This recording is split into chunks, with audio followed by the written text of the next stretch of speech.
morning, shining through the early spring. The following podcast contains spoilers, adult language, and a whole lot of talk about chemical toilets. And don't forget the spiders! This is a message from the Office of Emergency Preparedness. Due to the recent crisis, we ask that you remain in your homes. Do not attempt to communicate or interact with the creatures, even if they are people you know. Lock your doors. Bar your windows. Evil is coming. It's time for Aim for the Head, a horror apocalypse entertainment podcast. And now, here are your hosts, Diana and Steve. Hi, and welcome back to Aim for the Head podcast. I'm Diana. And I'm Steve. And this week, we're going to be covering... I'm not going to get enough of that. We're going to do that the whole time, people, so just get used to it. This week, we're going to be covering the classic 1977. It was termed eco-horror. The movie The Kingdom of the Spiders, starring your friend of mine, Mr. Bill Shatner. We're pretty excited about this one. So in the last episode, 370, where we discussed for about a million years, we talked about Jaws. So if you didn't get a chance to listen to that backup one, I went first on my quick thoughts, which probably lasted about the first 30 minutes of the podcast. Well, probably at least. Just my quick thoughts, right? So I went first. So Steve, it's your turn to go first this week. So tell me, Kingdom of the Spiders, what did you think of this movie? Oh my God, this is just like a childhood memory for me.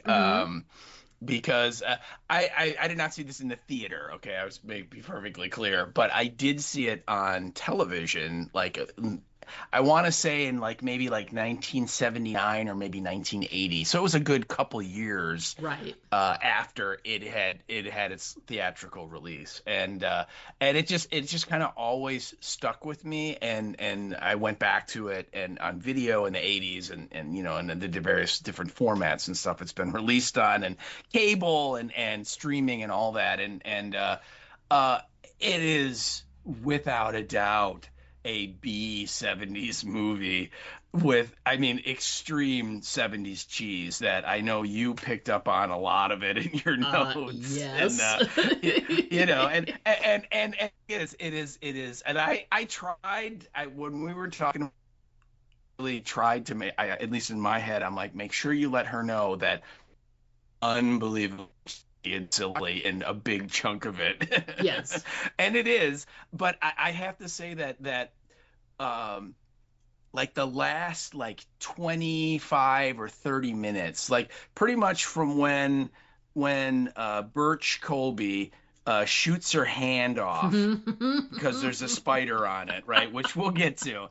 From that moment on, which is really at that point, that's when the spiders decide, hey, let's forget the cows and stuff. Let's just eat the people, and they start coming after. I think it does kind of pick up, and it's certainly not scary, but it's certainly tense. And the ending, I've always thought it warms the innards of my cold dead heart, because it is absolutely a downer ending. Which we were just talking about this before we started, that you were kind of surprised that really they didn't solve the problem, that it's not quite as bad as say Night of the Living, where everybody's dead, but it is not very hopeful. No. That they're gonna survive, right? And so anyway, yeah, this always had a special place in my heart, and it does have Bill Shatner, and for whatever you want to say about him, he's Shatnerific in this, and there are just some wonderful, amazingly cheesy moments, but then, like I said, it kind of kicks into gear when it does finally get going. I think it holds together. I think it's entertaining, and the overall reaction to it is I laugh when I see this movie because of all that stuff. So again, I really liked it, and I'm really curious to see what you think, because again, like I said, I kind of grew up watching this movie, so Right. a different perspective, right? Because when I first saw it, I was like 11, Right. and when you first saw it, you were like 33. That's a So, real. He's just trying to butter me up by saying that. I am. I really am. But anyway, please tell me, what was your thoughts on the first time you got to view this cinematic masterpiece? Okay. Well, there's two things here, which is we talked before about how when you chose this movie, or when you first started talking it up, I made a comment about how I thought it was possible I had seen parts of this because that's right. It sort of like tickled something in the back of my head or whatever. And this and like the 70s, like the late 70s had like a sort of like, and the way this was branded is I'm using air quotes, eco horror movie, which people were trying to be more ecologically better, like more moral, so that was like the new type of horror, was like, oh god, like something's going to, almost like a disaster movie, but with some type of ecological disaster. And it was this movie that there was a local station, Channel 38 in Boston. They had the movie loft, and they would do all kinds of it's not like Svengoolie, but that kind of idea where there were classics that were shown and stuff like that. And every now and then there'd be like movies like this. And I'm pretty sure that scene in the basement when he like is at the fuse box and pulls off the piece of fabric and they all fall on him. I don't remember seeing him getting like stung, but I do, like, I just have this visual remembrance of that. I kind of remember the Spider Hill a little bit too. So I at least saw like a scene or two or parts of it when I was younger, but it didn't leave like a huge impression. So this, I would consider watching it for this episode to be like my first like full viewing. And we were talking a bit before we started recording, and this was a lot of fun.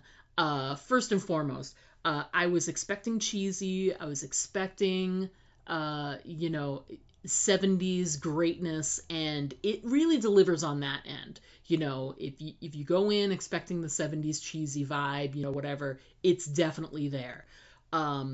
It's a little bit better written than I think I was expecting. Like, the plausibility of this is actually there. So there's that, which was also surprising. It's not the best actors that money can buy, but they're certainly chewing every bit of the scenery that they possibly can and making themselves known. And you would expect nothing better from a cheesy 70s movie. Slightly lower budget or what have you. I would say that as a horror movie, there were no like sort of scary moments that sort of jump scared me. I mostly was like, as something was starting to unfold, I'm like, oh yeah, they're gonna find X like this and Y like that, and then they'd like open the door and you're like, oh yeah, they did. So there weren't a lot of like, traditional scary moments. I was creeped out a bunch because, oh my god, if spiders don't creep you out, then there's something wrong with you. And they did a good job with the soundtrack of making you feel like, ooh, like when they were like tinkling the ivories, like ding a ding a ding a ding a ding. You're like, the music matched like the creepy crawliness of the spiders. So they did a good job of that, like the atmospheric like creepiness of the spiders. It doesn't help that she touches them a whole hell of a lot, and you're like, why are you touching them? And she's like, not afraid of them, so it makes you a little bit unafraid of them for a little bit. Not fully, but you sort of get lulled into that. I enjoyed a lot of the little mini action sequences. There were some things that I was fully expecting, and they happen. A lot of moments that just really paid off. And like you were saying, lots of fun, lots of funny things, very Shatnery moments here and there, and you find yourself giggling and enjoying. One thing is for sure, this was so entertaining. There are some people that maybe will find it scarier, creepier than I did, and that's totally fine. But I think with some of the humor, intentional and some of the unintentional, you can't like sort of not be entertained by this movie. It's not a long movie, so it's not like you're sitting through 2.5 hours or whatever. It's like an hour and a half, so it's a quick movie. So I was never really bored at all. So interesting, fun, funny to watch, entertaining. I don't know whenever I'm ever going to watch it all the way through again, but I would certainly recommend it to people. It's very indicative of like classic cheesy 70s horror. And like you said, it is surprising that it does not have a happy ending, which in the happy-go-lucky 70s, I was very surprised that they would go down like a dark/somber path for the ending. So that was cool. It was nice to be surprised with something like this. So overall, entertaining, fun to watch. I'm glad we're covering it, and I can't wait to talk about it a bit more. So yeah, I'm looking forward to it. This is gonna be a good one. Yeah. All right. Awesome. Yay! So. All right. Good night, people. So we're gonna do a couple of things that are usual, and then something a little new that we're sort of doing when we discuss movies. So we're gonna discuss like the description of the movie itself. We'll talk through the writer and the director like we normally do. But before we get into our top moments, we'll also each sort of discuss first experiences with the movie. Mine just happened, and yours yours was, you already sort of talked about it, so I don't know that we need to. I did a little bit. Is there more you want to sort of expound on? Again, like I said, I was trying to remember like the exact, like could I pinpoint when I really can't. I mean, it's kind of like a blur, right? In terms of, I think maybe it was the early 80s. I was a little kid. I was, I doubt I was a teenager. I was probably like maybe 12 at the oldest, right? So, but again, it's like, it's really difficult for me. I can't pinpoint the exact moment of when, when was it first broadcast on like ABC or whatever. Right. You know what I mean? I don't have seeing it as a kid and the ending, when you're like 11 or 10 or whatever, and that ending happens, you're freaked out, right. Because you're like, well, wait, what happened? What did they do? How did they leave the lodge? You know what I mean? You're like, you're asking all these questions when you're a little kid, because you're like, I need to know. And so, but so no, not really. I think like I said, the fact that I kind of grew up with this movie, it has a very kind of special place in my cold dead heart because I've seen it. It's been there for a long time. Kind of similar, I think, a lot of ways to like the way Jaws affects you. That like Jaws came out the year you were born, and so like your whole life that movie has been there for you. And so you've seen it, in all the different stages of your life so far, when you're just a little kid, when you're like, a rambunctious, out of control, hormone driven teenager, to, crazy sex pot 20s girl, to, married 30s girl, whatever. I mean, you've lived through it all, and the different Dianas have all seen it. Same thing with this, with me, and it's always been there. So. Yeah. And I think, like I said, this was my first experience now as a that's mumble for 33. 32, 33? It's my first full, just for the record, it's my first full viewing, but I would say I'm pretty confident that I've seen like a couple of scenes like we were just talking about, and if the timeline works out, I would say maybe about in that 8 to 10 range, which would put like that's early 80s for sure.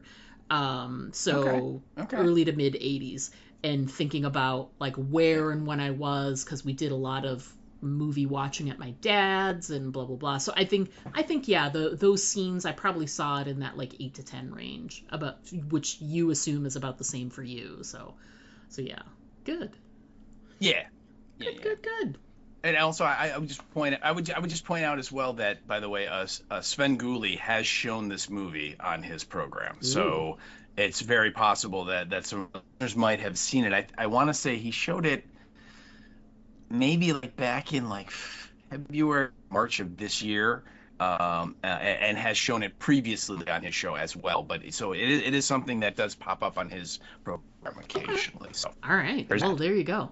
All right, well, we talked about our first experiences. Let's discuss the description of the episode. That's what I'm so used to saying. Just a description overall of what you can expect from the movie itself. Then we'll talk through the writers and the director before we get into our top moments. So, Steve, why don't you go ahead? We'll talk through those things and then get back to points. All right, sounds good. So, again, this episode we're reviewing the 1977 eco horror classic, or sorry, would it be eco horror classic? Who knows? The Kingdom of the Spiders, and the description that we have is as follows: in rural Arizona, countless killer tarantulas are migrating through a farm town, killing every living thing in their path.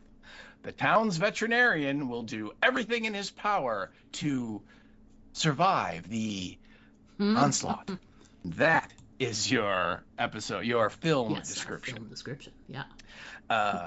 Yeah, and that's pretty close. Yeah, they do definitely suggest that they are migrating, and the Shat is in full Shat mode, doing everything he can to outshat the tarantulas. So that's pretty cool. All right, so this film was written by a bunch of folks. The screenplay was written by two dudes, a guy named Richard Robinson and another guy named Alan. And I guess Kaiu. It's Caillou, so not quite sure on the pronunciation like a lot of these folks.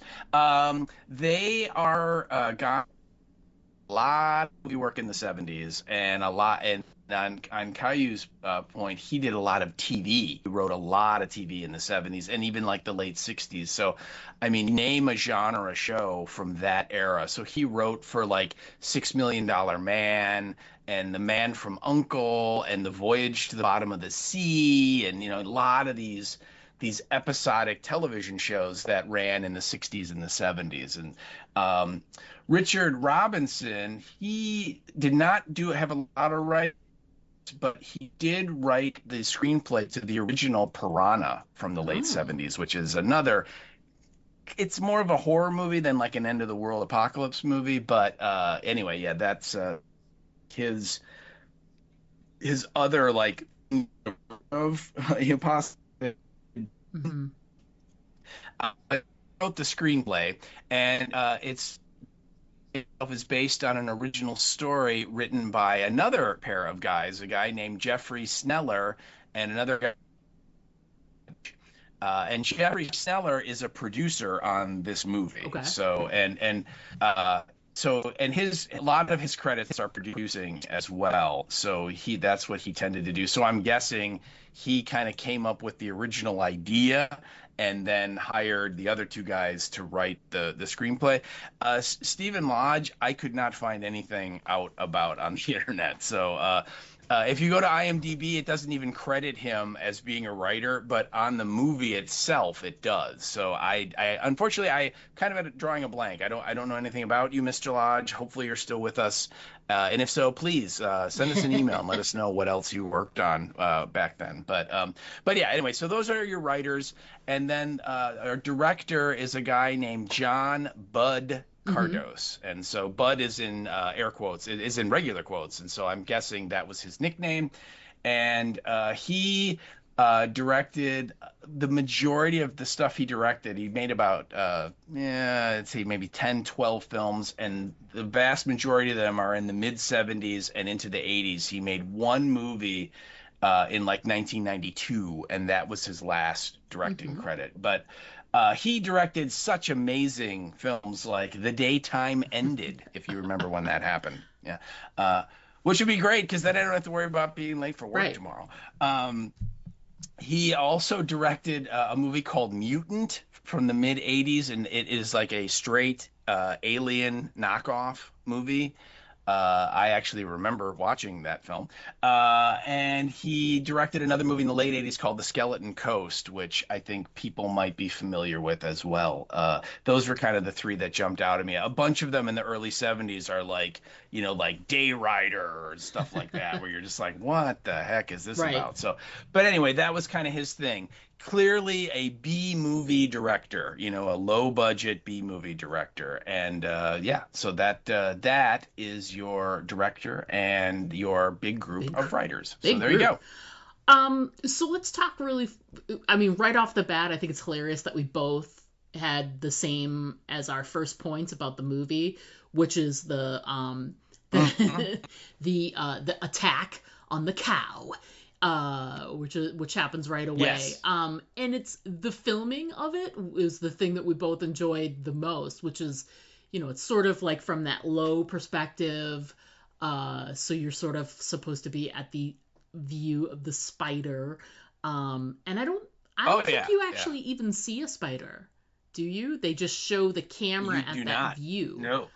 And then there's the the climbing up and the crawling, and then there's like the attacking of the eye.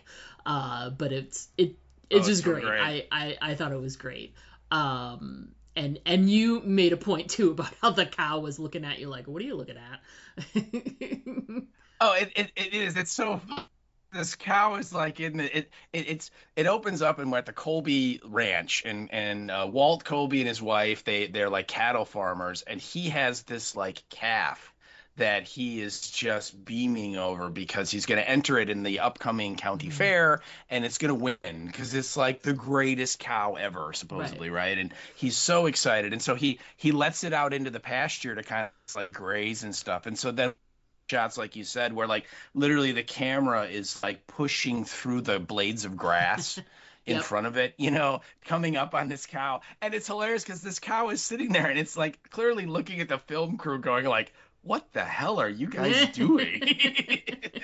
Yeah, they did a good job of capturing the like look in the eye of the cow. So yeah. Oh yeah.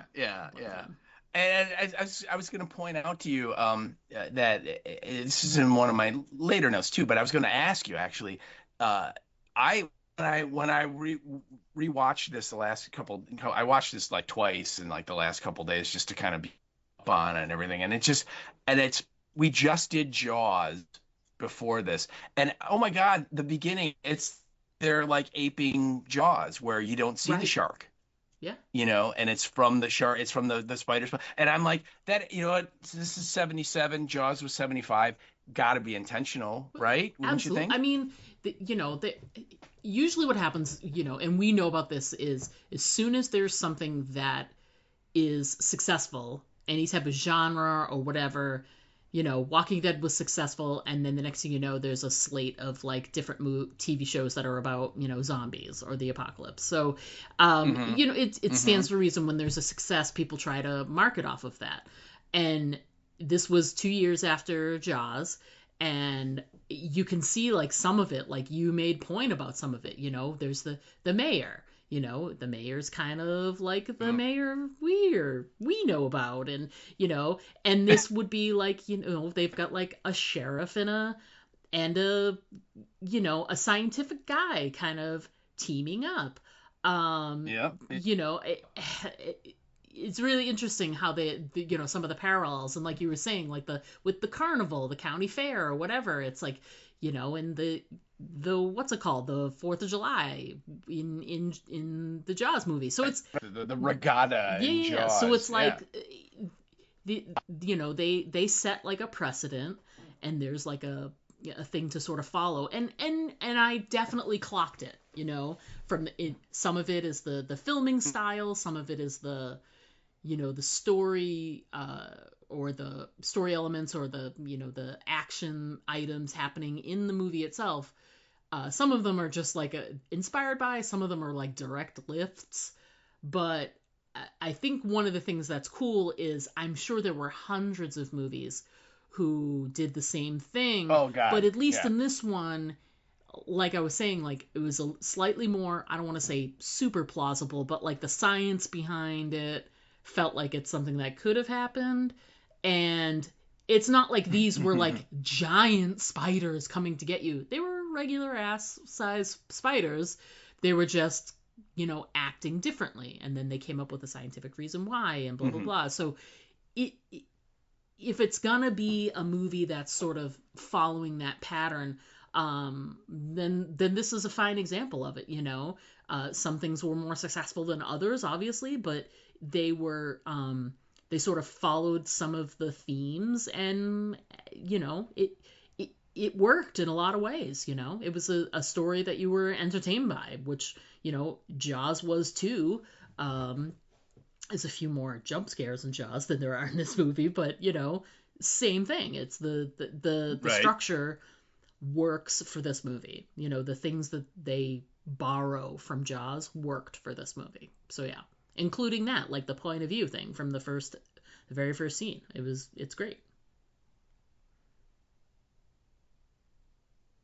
Cool. I'm glad that you saw it too, because like when again, like 10-year-old Steve missed it. I'm sorry, Yeah. I did. But 34-year-old Steve recently did pick up on it. So yeah, and this the poor cow gets eaten or bit, and I love the freeze on the eye, right, when it's like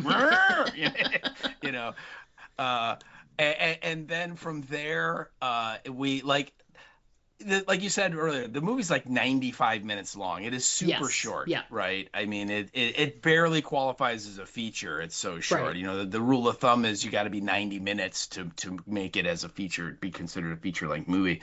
And I would say of that 95 minutes, like 60 of them is setup, is slow Yes. burn, is sort of we're establishing everything. And so after we get this cow thing, it's all we meet. We meet Shatner. We meet all of the people of the town, right? We, of course, Diane comes in. She's the expert that comes in from like Flagstaff or somewhere else in Right. Arizona, who knows about this stuff to give her opinion. But I just love like the denizens of this town, and like even her to some extent, because they are all straight up central casting.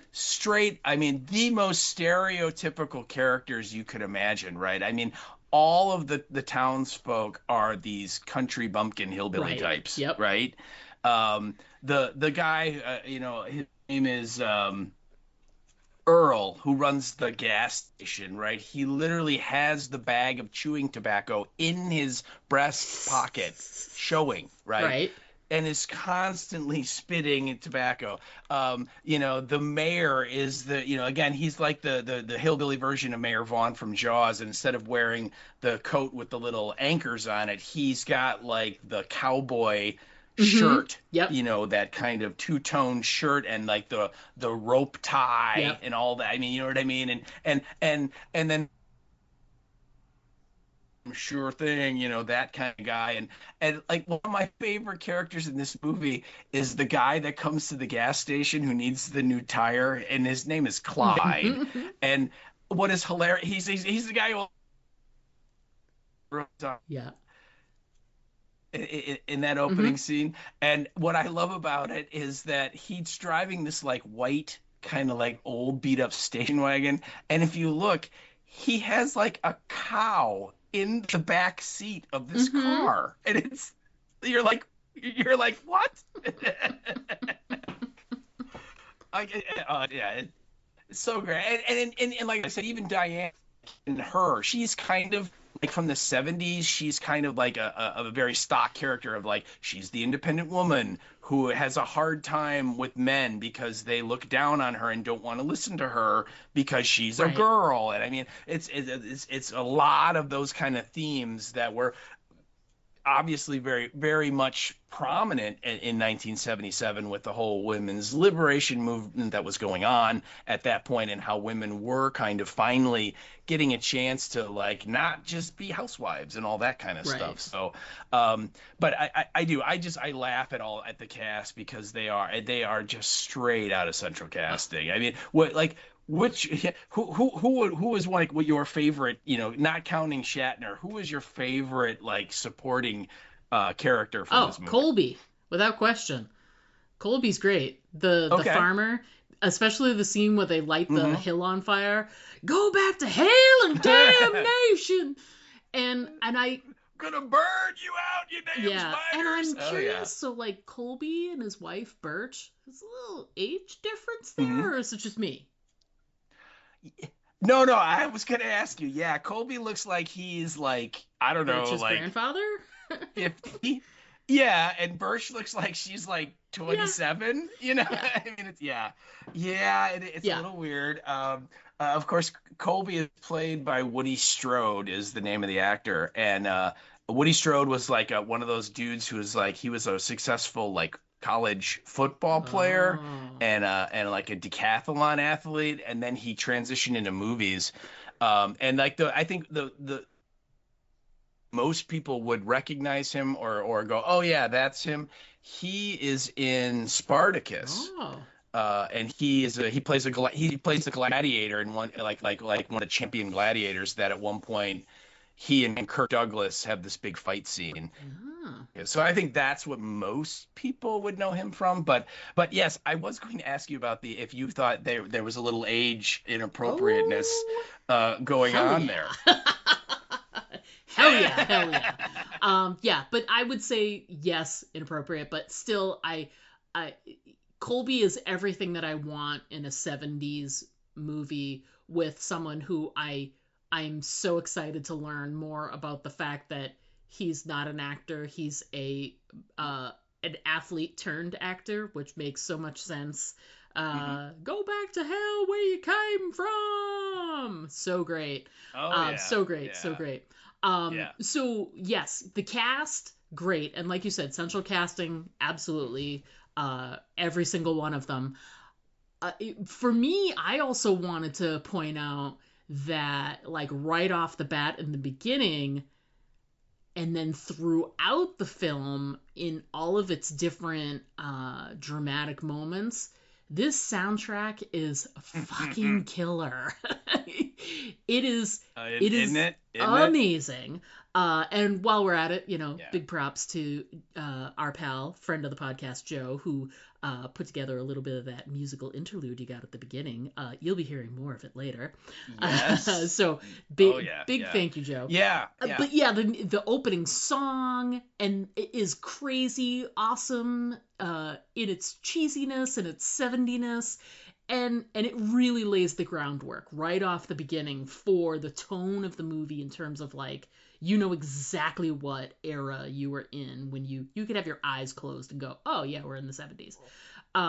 So that's great. Mhm. And then throughout the movie, the like I was mentioning, when there's the spiders are moving along, like they use the sound of like just like someone tinkling tinkle tinkle tinkle tinkle on like the piano, and Oh, and some of the other like you know he's driving a 10, dun dun dun dun dun, like just they all oh yeah, sounded yeah, like car commercials from the 70s and stuff. Like it just was yeah. so incredibly well done. And it just sort of like pulls you from like scene to scene to scene. They did a good job with some of the like more dramatic music, but just overall soundtrack, top notch. It was exactly Top what it notch. needed to be. So there's that. Yeah. Well, yeah, and like this movie like would have warmed George Romero's heart Aw. because all of that music you heard, it's all Yep. needle drop. It's all stuff that they just paid some catalog to use. And the reason why it sounds like it, you like expect to hear it in like commercials, is that probably previously it was used in commercials that you watched. Yeah. But yeah, like when Shatner's changing the fuses and then the window behind him breaks and all the spiders fall Yes. on him, and you kind of get that sting, that like Yep.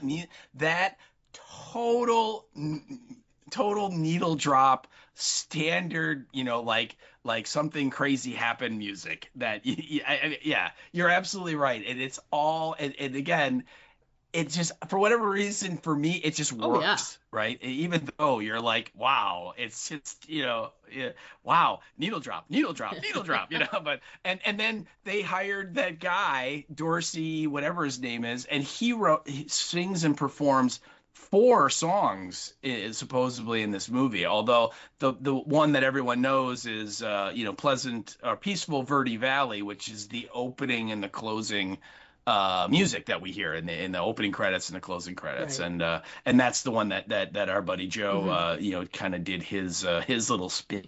But yeah, you're right. That's a great call, because yeah, the music in this movie it's awesome. Yeah, it's all needle drop great. awesome. So Yeah. like the first sort of I mean, there's a couple of different scenes right off the bat, but the obviously the death of the cow and da da da. Well, then we meet Rack, and we find out that he had a brother who died, and his brother's wife and child is still there, and he's kind of taking care of them. And there might be some hanky or panky going on with his brother's widow, but we're not really sure, And what is she like? She calls him the brother's name by mistake, and he gets all and storms off, and so we kind of introduced to them, and then he goes out to the Colby farm where the cow is. Or though I think actually Colby drives the cow to his office, and Shatner kind of does some tests and stuff and tells him, yeah, the calf died, I'm sorry, and he sends like some of the blood samples off to Flagstaff for them to like run an analysis on. And so then the result of that analysis brings the second, like the female lead of the movie, which is Diane, not Diana, but Diane. Yeah. The lesser of the names. Yeah. I clearly, and sure, it's Diane Ashley is her name, and it's played by Tiffany Bowling, and she comes out because she needs to like look at the carcass and like do some examinations and stuff. But and this is the point you're making, is that Shatner stops at the gas station where the tobacco chewing guy is, and the tobacco chewing guy goes to get a tire for Clyde, which is the guy that has the cow in the backseat of his car. And while he is gone, she rolls up in her Mercedes, her convertible Mercedes, and mistakes Shatner for like the gas station guy. Yes, which is great. And I'll let you take it from there, because this is yeah. your so well, I mean, it's as soon as he, we don't know who she is right off the bat. We don't get the description, the reason for why she's there until a little bit later. But based on how she's dressed and blah blah blah, that she's not from here. No. So she's very like fish out of water, but then she's asking like, where's a place to stay? I have to stay in town for a little bit. But you can tell it's sort of like Chekhov's meet cute, because he's pretending he isn't like, oh, I don't work here. He follows along, and he makes it cute. She thinks he works there. He just goes with it. And there's this great moment. She's like, oh, where's the restroom? He's like, oh, go use the men's room. The ladies' room is broken, blah, blah, blah. So, when Clyde comes back, when Earl comes back, Earl comes back after helping Clyde. He tells him, he's like, oh, this woman, she's in the men's room. And he's like, why is she in the men's room? And Rack's already gone, so it doesn't even matter. But in that moment, because being like, cute about it and whatever, you know that they're going to meet again. And even though you don't know yet that she's the scientist from the big town or whatever, I think she's supposed to be connected to like a university or something, right? Something like that. Or yeah, they never really explain. Some kind of lab. She just is like an university. expert. Yeah, that she's is some there. kind of spider expert or whatever. Yeah, yeah. But she, we don't get to know that until they show her like renting her room. She explains why it is she's there, blah blah blah, and she's there to meet because she asks about finding Rack. So I mean, but she asks for Dr. Hansen, and then gets the information from the lady at the cabin rental place. From yeah. Emma. Oh, Emma. Yes, that's right. That's her name. But I just thought it was very 70s to have like a meet cute where you've got the first part where he's laying it on thick and pretending to be the guy who works at the gas station, and then as soon as she pulls up at Rack's place later, when the mayor and the police chief are there. And she comes up, she's like, I'm looking for Dr. Hansen. And they're like, well, he's right there. And he's like, hi. And he feels kind of sheepish. Because in that moment, since we don't know who she is, he doesn't know that he's ever going to see her again. He plays that moment off like, I'm going to have some fun with this lady. And by virtue, also have some fun with Earl. Because he's going to come out and I've already started helping her and she's in the bathroom and she's going to come out of the bathroom and she's in the men's room. I'm not there anymore. Like he just has a lot of fun with it. Oh yeah. And I have a feeling does that with a lot of people and he didn't expect to ever see her again, but we know we're going to see her again. Right.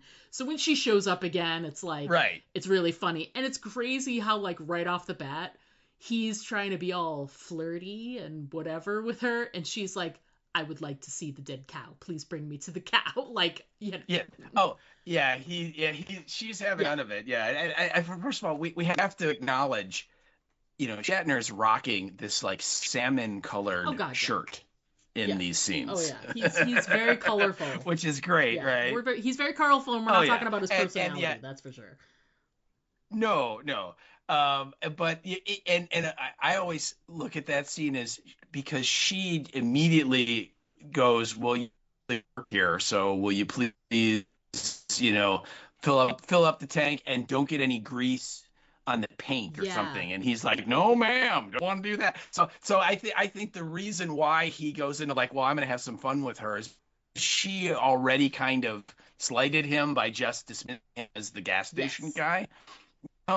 And so that's kind of why. And you're absolutely right. I mean, he's doing it because he's like, you know what? I'll probably never see this girl again. So what's the difference? I'm just gonna joke around because that's my personality, and I'm not really doing anything super spiteful. I mean, he does have her go into the men's room, right? I mean, that's kind of the big joke. But yeah, I do. That scene's a lot of fun, and that scene is, like you said, is very much a 70s kind of a scene that they would do, because again, these are the two main characters. They first meet. We've seen this 1,000 times. They first meet and they don't get along, but eventually they're gonna hook up. Sure, right? It's gonna happen. Question. So, yeah. Yes, absolutely, right. Yeah. So they do it, and of course, before she shows up at his office, and this was one of the things I always it brings to, it's like, why in all of these disaster movies is there always a county fair or a regatta or some kind of like major public event that's like just about to happen? I mean, it's always, you know what I mean? You never get the mayor was like, well, there's nothing going on now, so yeah, you can shut everything down. You know what I mean? It doesn't never works that way. It's always, oh my God, we can't close. No, it always coincides with something so that you can be like, well, this normal sleepy town of like 700 people is now going to have 1,500 people, and make it like that much more scary. Oh my God, yeah. Well, and on top of it, it's always that way. The mayor or the town council or whoever is like running the town is going to be against any of the ways that the people that are trying to solve the problem will come up Right. with, because, oh, you don't understand, we can't cancel the county fair, we can't close the beaches, you know what I mean? It's like, you don't Yeah, it's all the understand, same we energy. need Yeah, that yeah. money. Yeah, it's all part of that trope. So that, okay, so now that means that our plucky hero and heroine has to do it all by Right. themselves. That there's going to be no help from the government, which, as we find out, is kind of responsible for all this in the first Yep. place, for what they were doing, which again is also a standard thing of this kind of movie that was prevalent in the 70s. There was all kinds of things coming out in the 70s about, chemical companies like DuPont and people like that were just dumping, you know, bad, awful, poisonous chemicals into the ocean Right. and burying them in landfills, sometimes just dumping them into rivers, and suddenly people were coming down with cancer and they were connecting it to it. And so there was a big kick for this, like they say, ecological Right. horror, this idea of, hey, you know what? We're kind of killing ourselves with all of this Yep. technology that we're just running wild with, and not regulating, not looking into, not making sure it's safe. And so that this just plays right into that. And here you have, they're spraying the pesticide, it's killing all of the normal um, uh, Yep. food for these spiders. And so the spiders have no choice but to gang up and Yeah. eat us. Yeah, exactly. It's really great.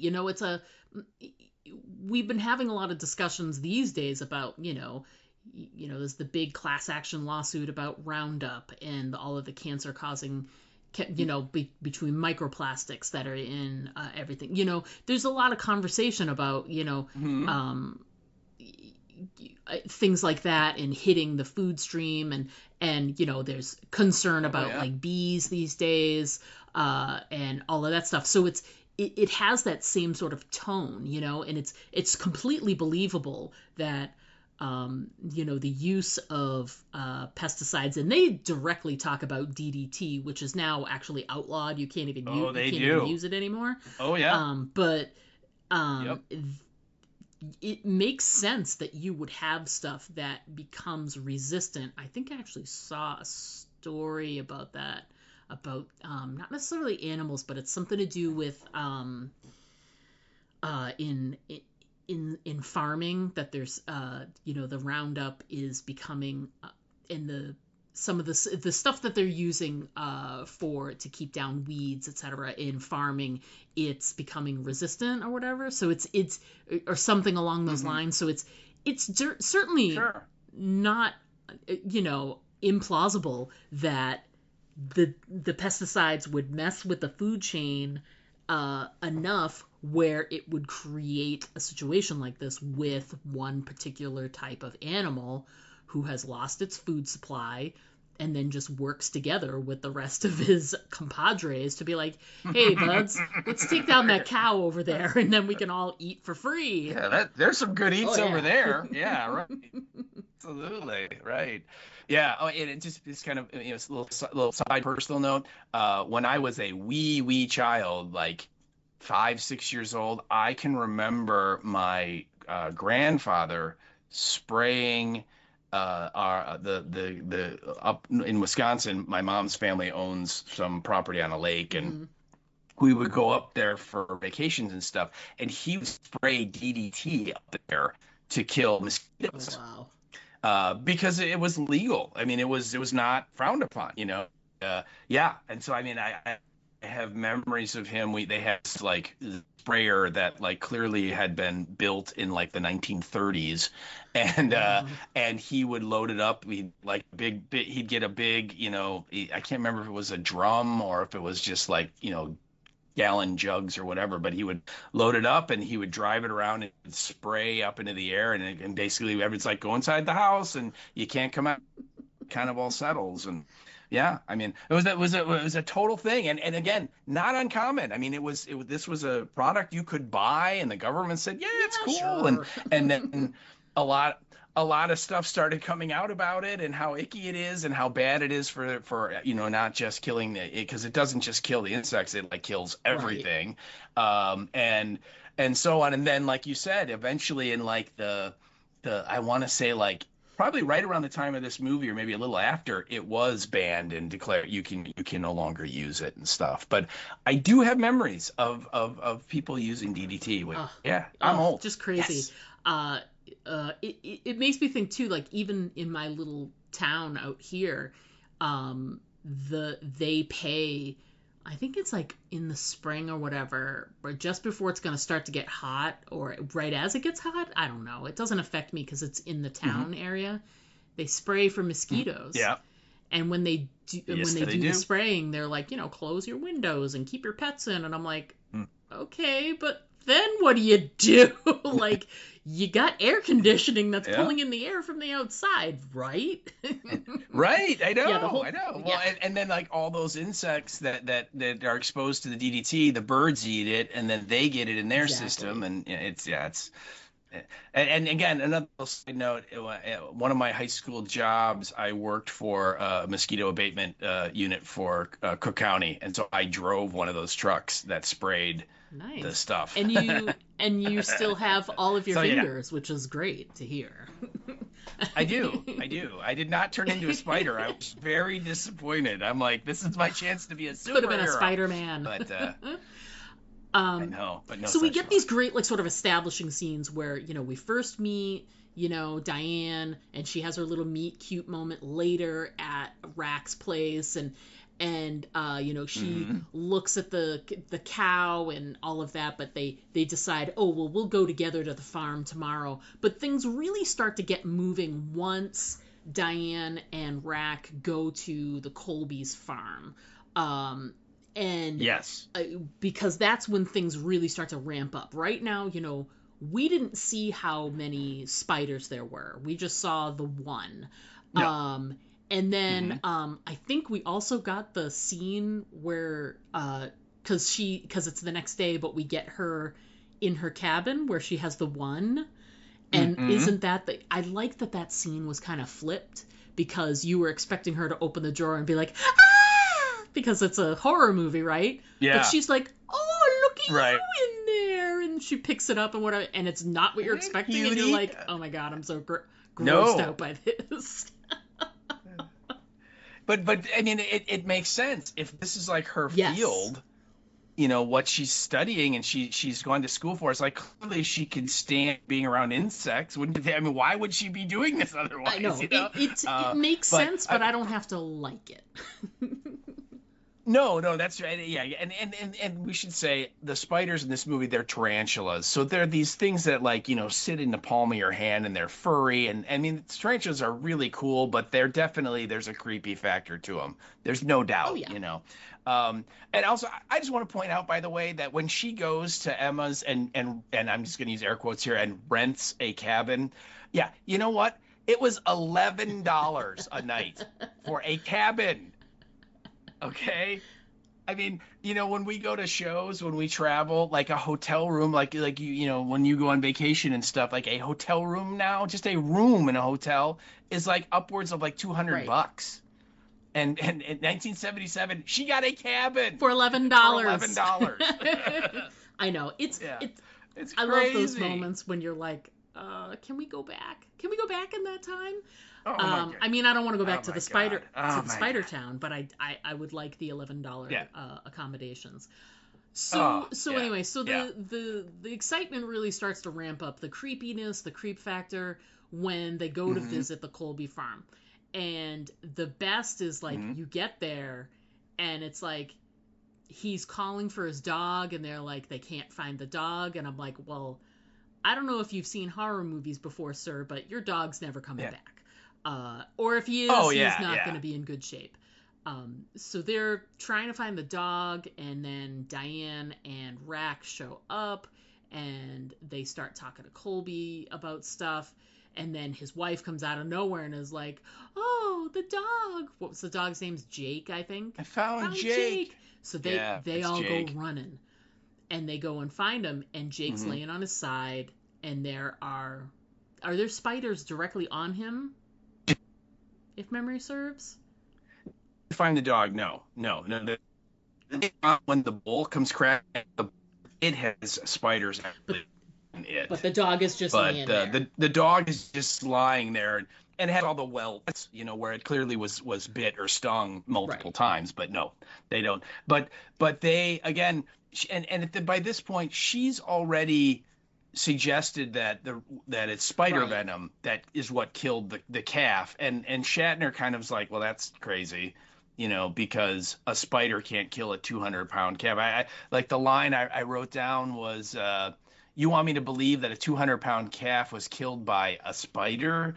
And she's just like, look, that's what the blood test said.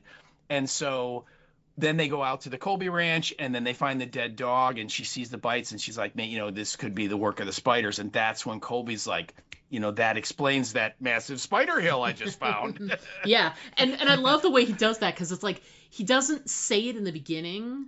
He doesn't tell anyone, hey, by the way, there's a big hill of spiders. I don't know if that's, that's unusual for us, but so I don't know if this has anything to do with it. Maybe there was some spider bites. Literally, she says the venom, and he's like, that explains the spider hill. And you're like, oh, yeah. And as soon as he said spider hill, I was like, oh my God, please just be a hill that spiders are like crawling in and out of, and don't be like a virtual, like, hill made out of spiders. You know what I mean? That's what I was expecting. Like 4,000 spiders all on top of each other. It was still creepy. But, yeah, right. Yeah. Yeah. Oh yeah, and it's kind of like an ant colony is kind of like what my take on it was. This sort of like pushed up dirt mound, and at like 30 or 40 tarantulas running around on it, on the top of it.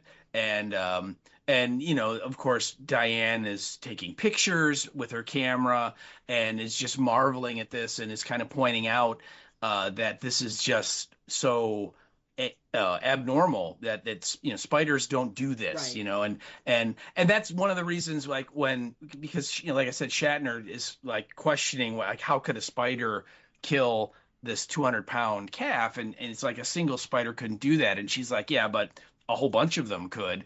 And he points out to her that spiders are solitary, that they don't work together, that they're by themselves, and they're cannibalistic, in that if they can't find their normal food supply, they'll eat each other without blinking. So they what you're suggesting is impossible. And then later on, it's kind of funny because she says basically the same thing back to him too. So it's like, oh, you were listening, okay? But that's kind of the science fiction-y part of this movie, of this story, is that spiders are solitary hunters. They do not like colony. They don't work like ants, where there's a queen and they're the drones, and the drones go out and do all the stuff. The spiders don't do that. They don't work together. And that's kind of the leap we're making here, is that, like you said, because their normal food supply has kind of been wiped out by stupid man and his chemical, that they're adapting and being forced to do things that they don't normally do because they have to survive, which, thank goodness, they don't do that in real life, right? No kidding, right? but yeah, but that's kind of the sci-fi bit. But yeah, you're right. They go out, and I think too, I think before they go out there, Shatner goes out to see his his brother's widow and the little girl, and the little girl points out that their cat ran away. She does say that at one point. Yeah, I clocked that the second time I watched. And he's just like, well, he'll come back. He's a tomcat and he likes to go prowl around, but don't you worry about it. And then they come out, and then the dog's dead, and then I believe Diane says at some point that she checked with the local newspaper, and like in the past month, there are like 30 people placed like ads or notices saying about missing pets, which is crazy. Dogs and cats and stuff. Yeah, and again, little nuggets, little bits, little things to let you know that, oh yeah, right. The spiders are clearly closing in on this little town, and they're getting closer and closer. Yeah, absolutely. the next sort of like, there's a couple of great scenes, because now it's starting to get a little amped up because of the, now we've got the death of the dog.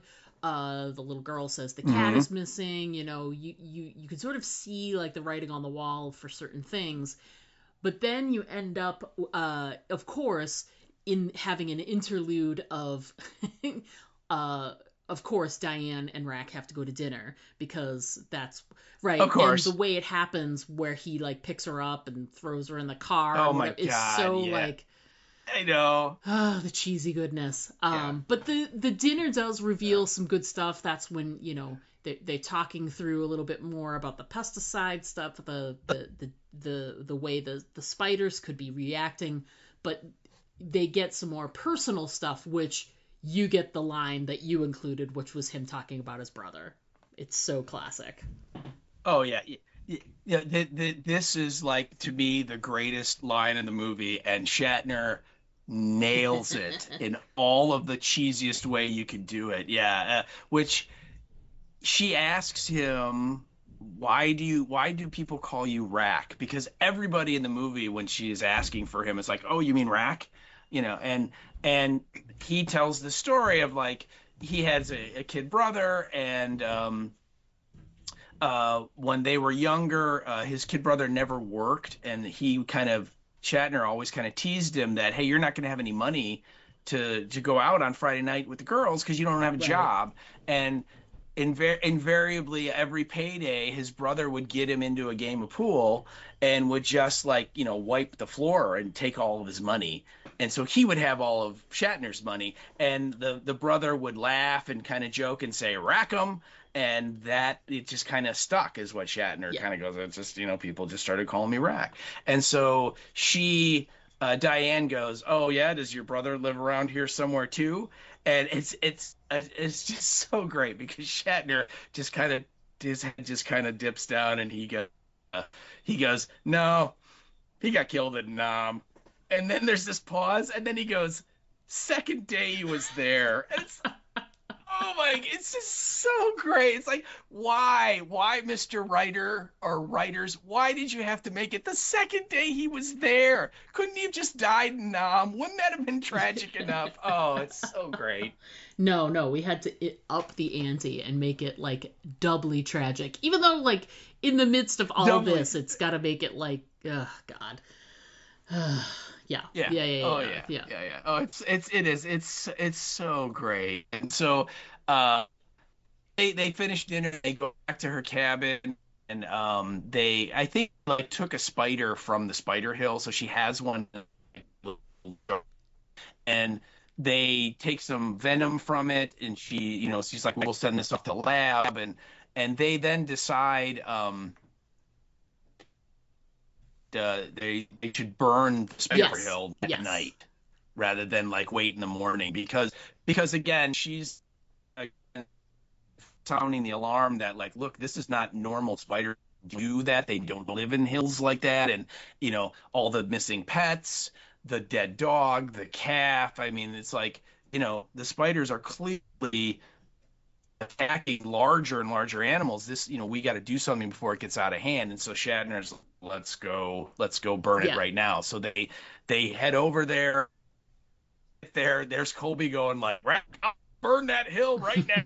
And Rack's like, yep. Yeah. And before they can get there, that comes like crashing out of the barn. Spiders all over it, and this is like what would you say, like a 1,200-pound bull? Yeah. I mean, it's big, it's a big animal. And the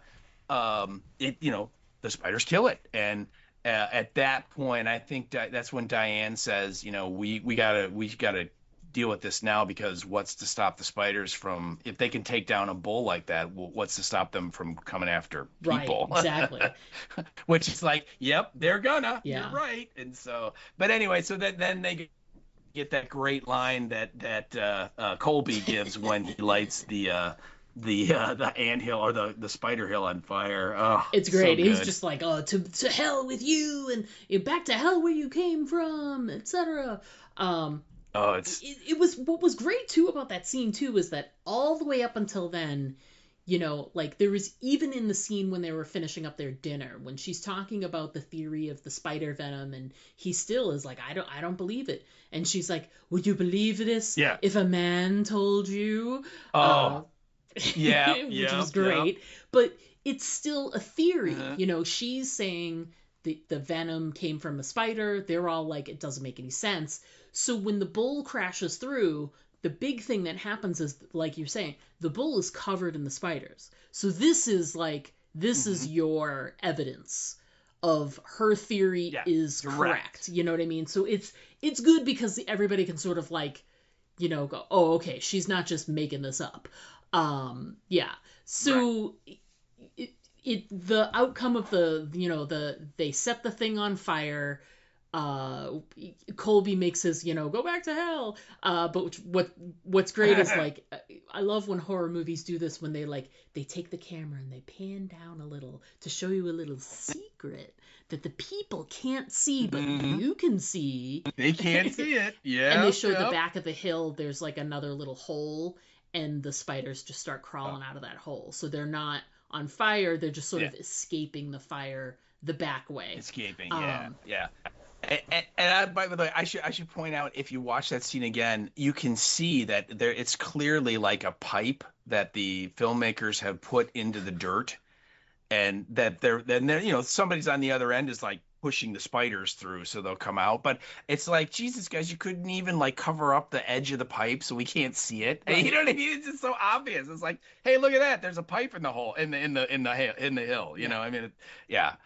But yeah, you're right. So the it's on fire, and they're Colby's kind of cursing at them and celebrating that they're all gonna die, and then we get the slow pan, the slow pull out, and then we see the spiders all one by one coming out. So it's like, nope, you didn't solve the problem, did you? So the next day, there's two important scenes that happen. One is like happy-go-lucky 70s, which is Rack has this weekly tradition where he takes his little niece, Linda, and that's his brother's daughter, his dead brother's daughter, and he takes her for a ride. Right. They go horseback riding.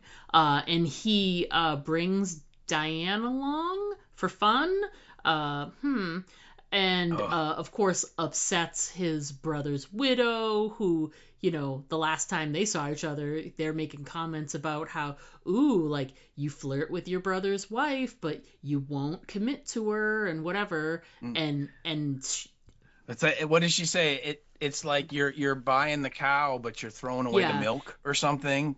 And we should point out, she's like folding the laundry, and he like takes like an envelope that you assume is filled with money, and uses a clothespin to put it on the line. So he's like clearly taking care of them, making sure they have money to eat and live and stuff. And she's kind of like, Rack, I don't get it. You're buying the cow, but you're not getting any of the milk. And he's just like, you better be careful.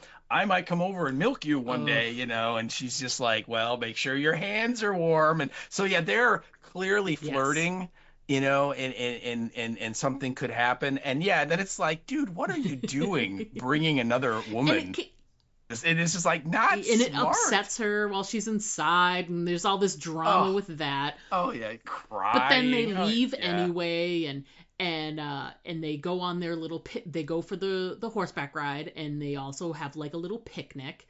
And Rack is almost sort of like showing everything off to Diane as well, like it's beautiful country, and they're having a relaxing afternoon, etc., and having a good time, right?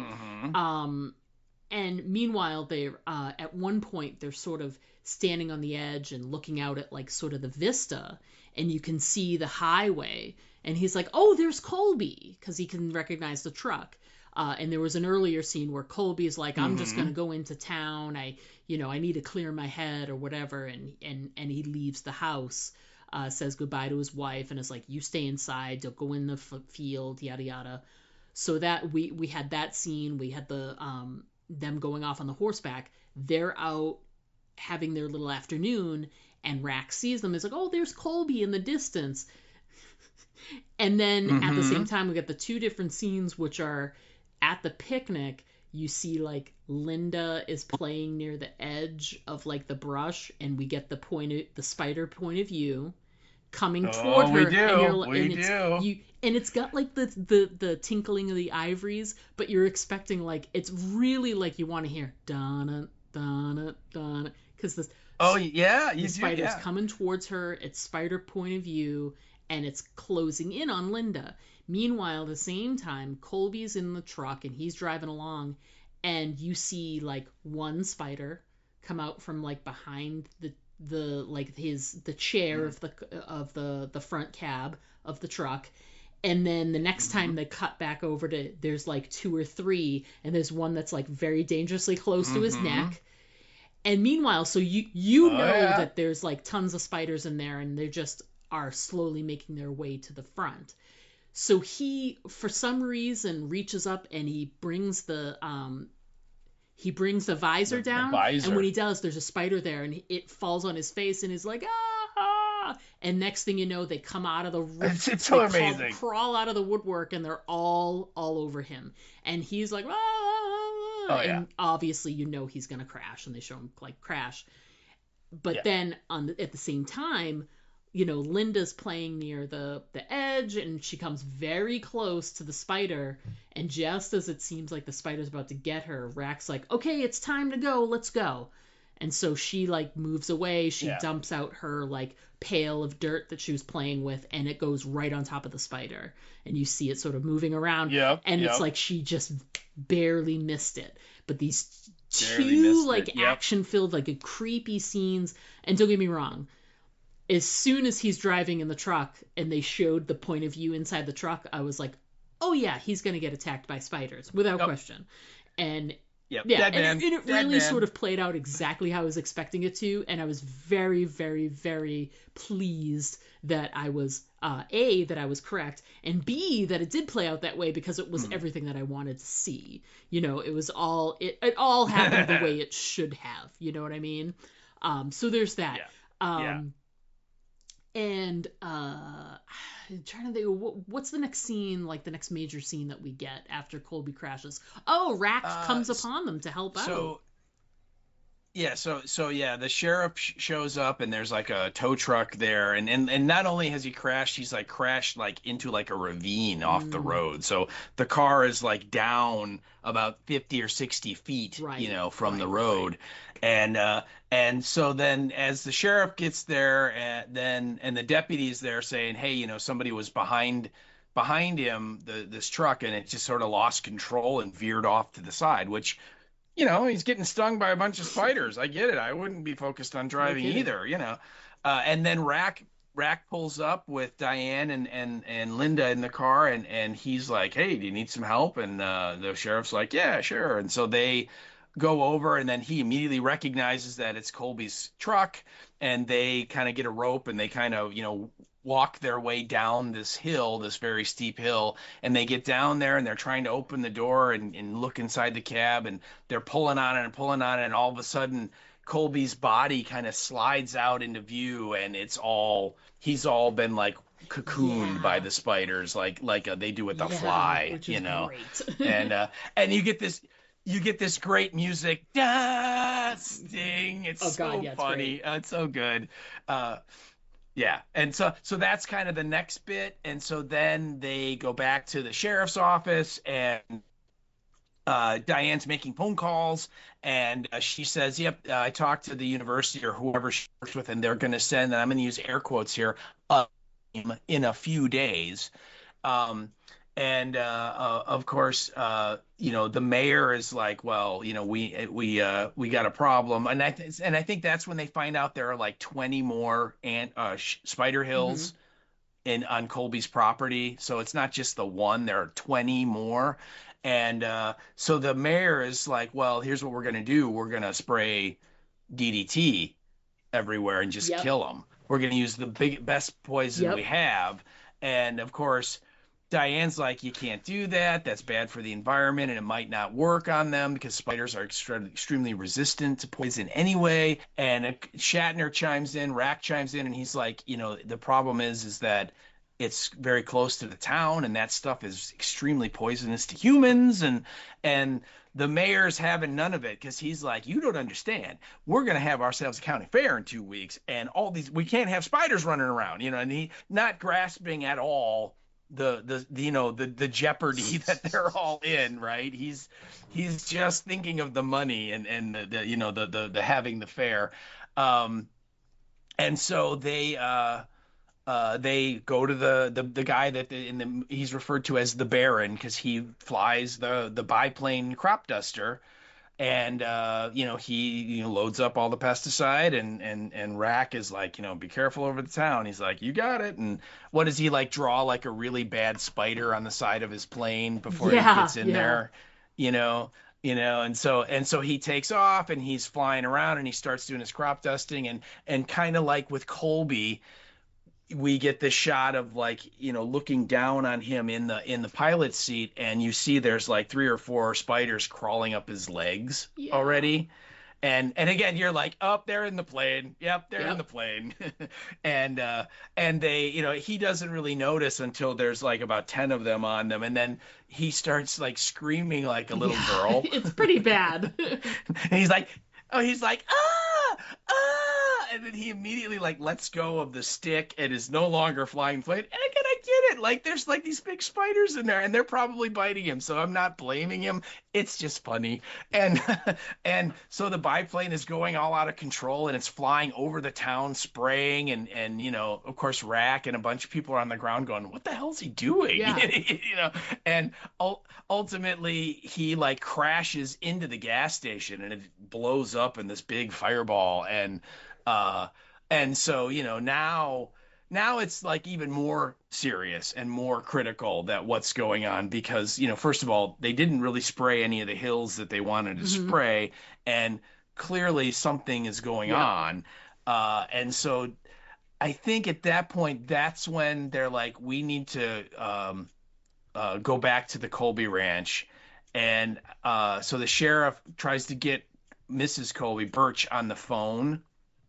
And that's where they cut to the scene with her, and they're like all these tarantulas on the floor moving closer to her, and she has like a pistol and she's like shooting the floor trying to kill them, right? And you're just like, why are you not just running? You know what I mean? But she's backed into a corner literally, and then like she puts her hand on like the dresser, and like a spider crawls on her hand, and her reaction to dealing with this is to take the gun and shoot the spider, and she like blows like half of her fingers off, right? I mean, it's hilarious. But so she doesn't answer the phone, so the sheriff is like, I'm gonna run out to her house, and at that point Rack's like, I'm gonna go get Linda and Terry and bring them into town, because they're wherever they live, it's like kind of on the outskirts.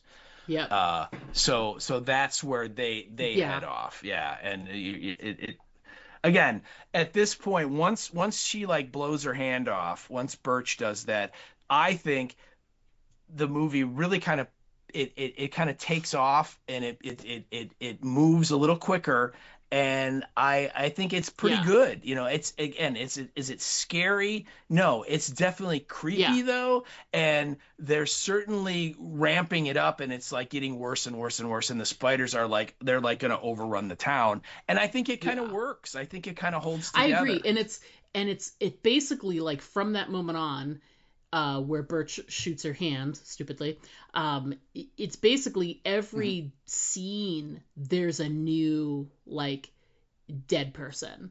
So we go, or there's fear of dead person. So we know that he's on his way to Terry and Linda to pick them up so that they can all go to the lodge together and stay together. Before he even gets there, Terry goes outside to save Linda from, there's a bunch of spiders by her on the swing set, and she's like, go inside, but she can't get the spiders off of her, so she ends up being she succumbs because she's overrun by them. Which is so sad. And Rack gets there and gets to pick up Linda and sort of takes her away from all of that. And I love the scene when he comes back out with Linda in his arms or whatever, and or maybe Diane's carrying her. It's hard. I can't remember. But they get to the truck and the spiders are inside his truck now. But they do the thing where they just sort of like shoo them away. You know, it's just like swipes them away. But you're like, okay, so you swiped away the ones that you can see, but every scene we've seen leading up to this has shown like you can see 5, but there are 7 underneath the seat. You know what I mean? So it's I would have never gotten back in that. I'm right there with you. I would have never gotten back in that truck. But they don't know.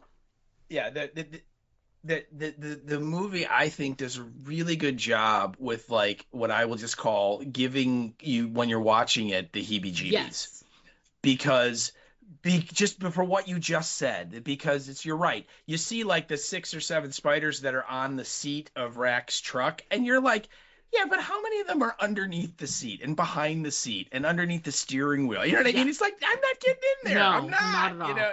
Yeah. And this is like any other time you're gonna like have, I don't know, like when you're running away from, you know, like rabid dogs or wolves or like some other sort of scary entity, or like Cujo was this big dog, you couldn't miss him.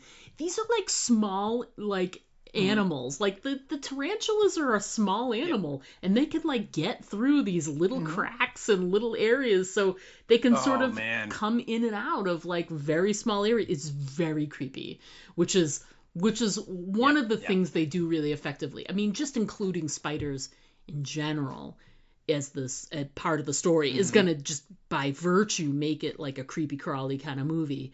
But they did a good job because it wasn't like 1 or 2 tarantulas. They did do a good job of having like hundreds of them, you know, so that it really gives you an idea of how widespread it is. So they do. Go ahead. Well, and just to finish that off, when Linda is out on the swing set, you know, if you watch that scene, there's got to be like about 20 or 30 live tarantulas underneath her on the ground, moving around. There's like a fake tarantula that they've like stapled to one of the ropes that the swing is on. And there's another fake one that's on her doll that she's holding.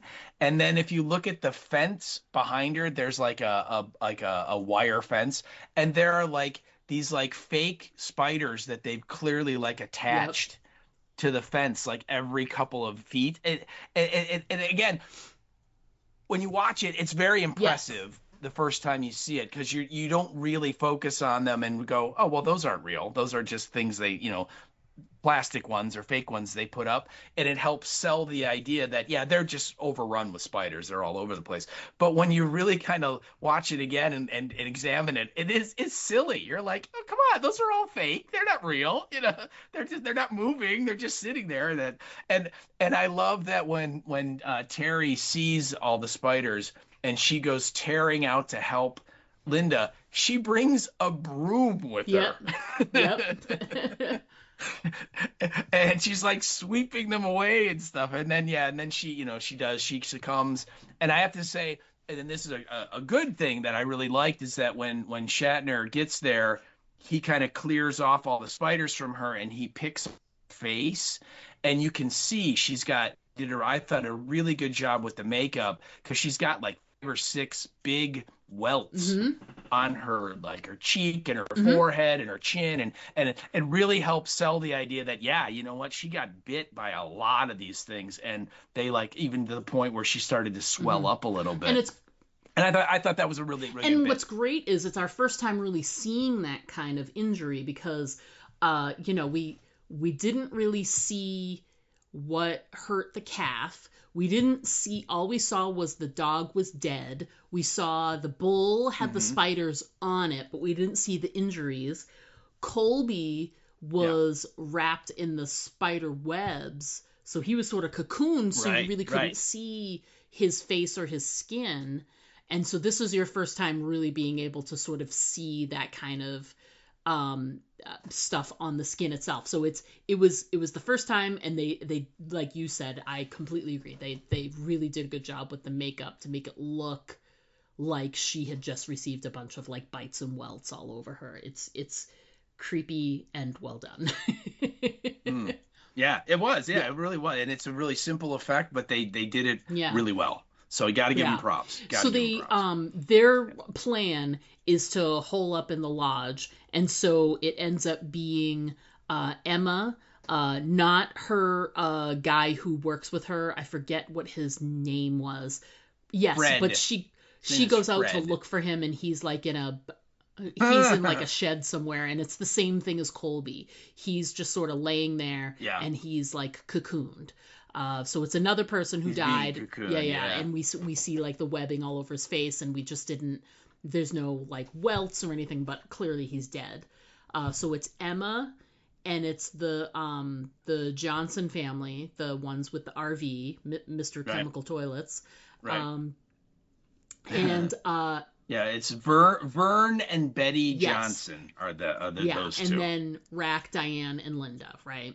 And so they're all sort of holed up in the lodge. And I just wrote it down as like there's so many different action sequences while they're in the lodge. We can't really sort of list them all, but suffice to say that to me it felt like being in the lodge turned into like a long game of whack-a-mole, because it's like, we're gonna be in this room, like we're gonna be making coffee in this room, and the spiders start coming through like the air grate in the ceiling, and then we're like, oh, the air conditioning isn't working, it's really warm in here, and then they open up that grate and they just come pouring out, and they were coming in the fireplace, so they lit the fire, which was actually pretty smart to keep them out.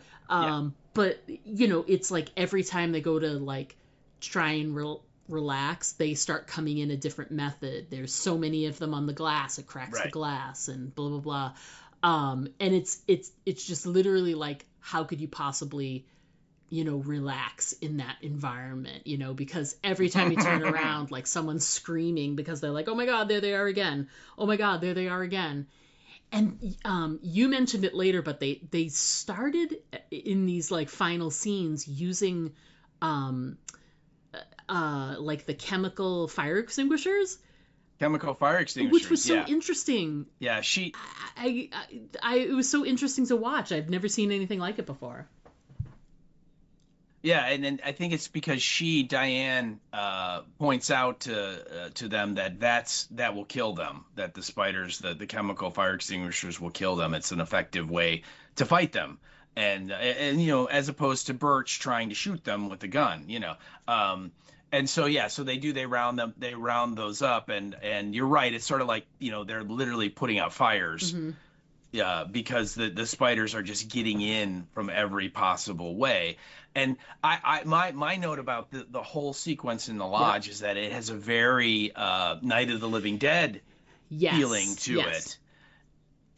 In that, I mean, we see them boarding up the windows and the doors, right? We see them, trying to keep them, the obviously these are spiders, but they're trying to keep them out.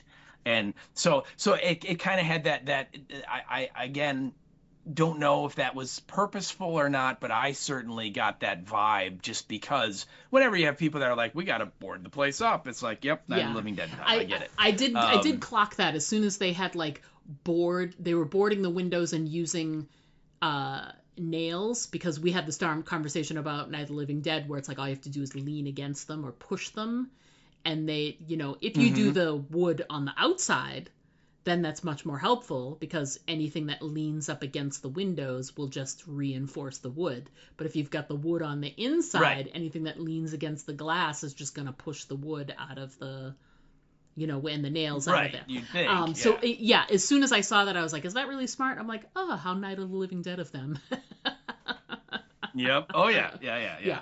And I think, too, also, the other thing that happens when they get there is they try and use the phone, and we see that the operator, which is Mildred is her name, she has been cocooned at her desk.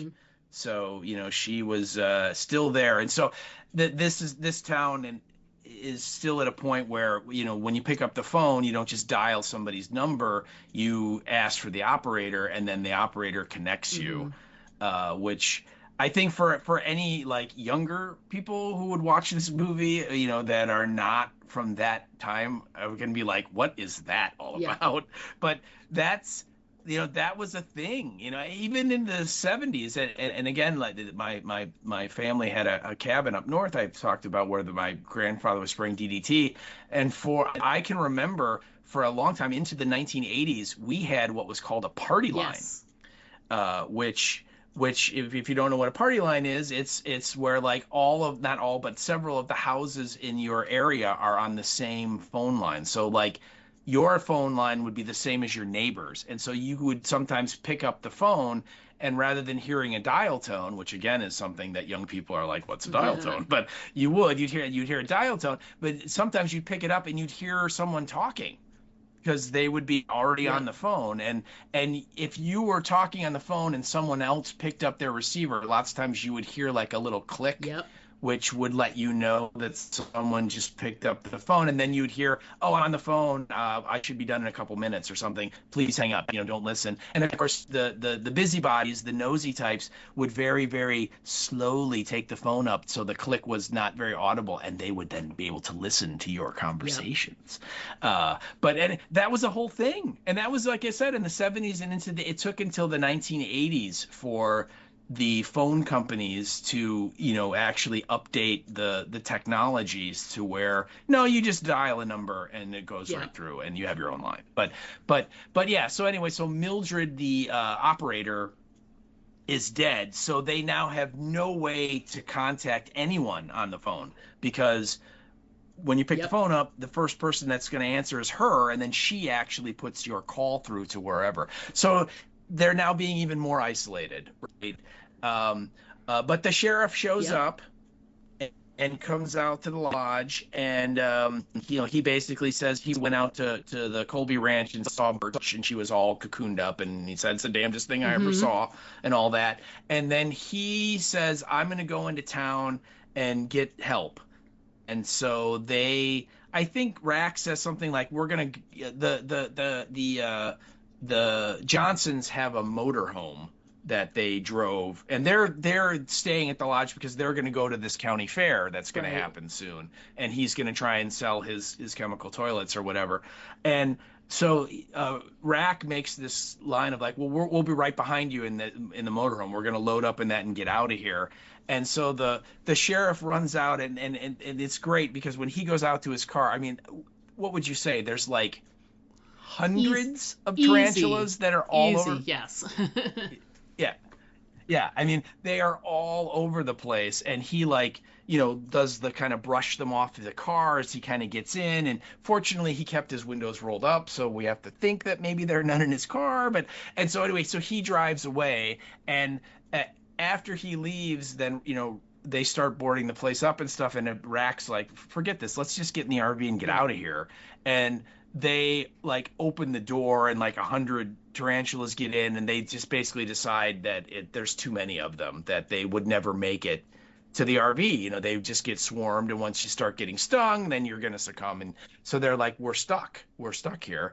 But they're like, you know what, the sheriff knows we're here. So as long as nothing bad happens to the sheriff, like, oh, I don't know, like he gets smushed in his car by like a water tower or something, we're going to be okay. I really, really wanted, kind of like Dodgeball, I wanted the side of the water tank as it fell to say Deus Ex Machina, just like in the same thing in that happened in Dodgeball, but it didn't, but it was still great. No. I do want to point out too, one of the great things while the sheriff was in the town, and he's like swarmed by people as well. One of the great things they did show, which I give them props for, is there were all these different vignettes of like someone trying to get spiders off of them and falling down, or someone being bit and got covered in blood, or someone breaking through a window because they're trying to get them off, or whatever. And there's all these really, great scenes. They're all creepy and strange and whatever. But they actually showed a small child covered in the spiders and like trying to get away, and he had blood on him, and he falls down on the sidewalk.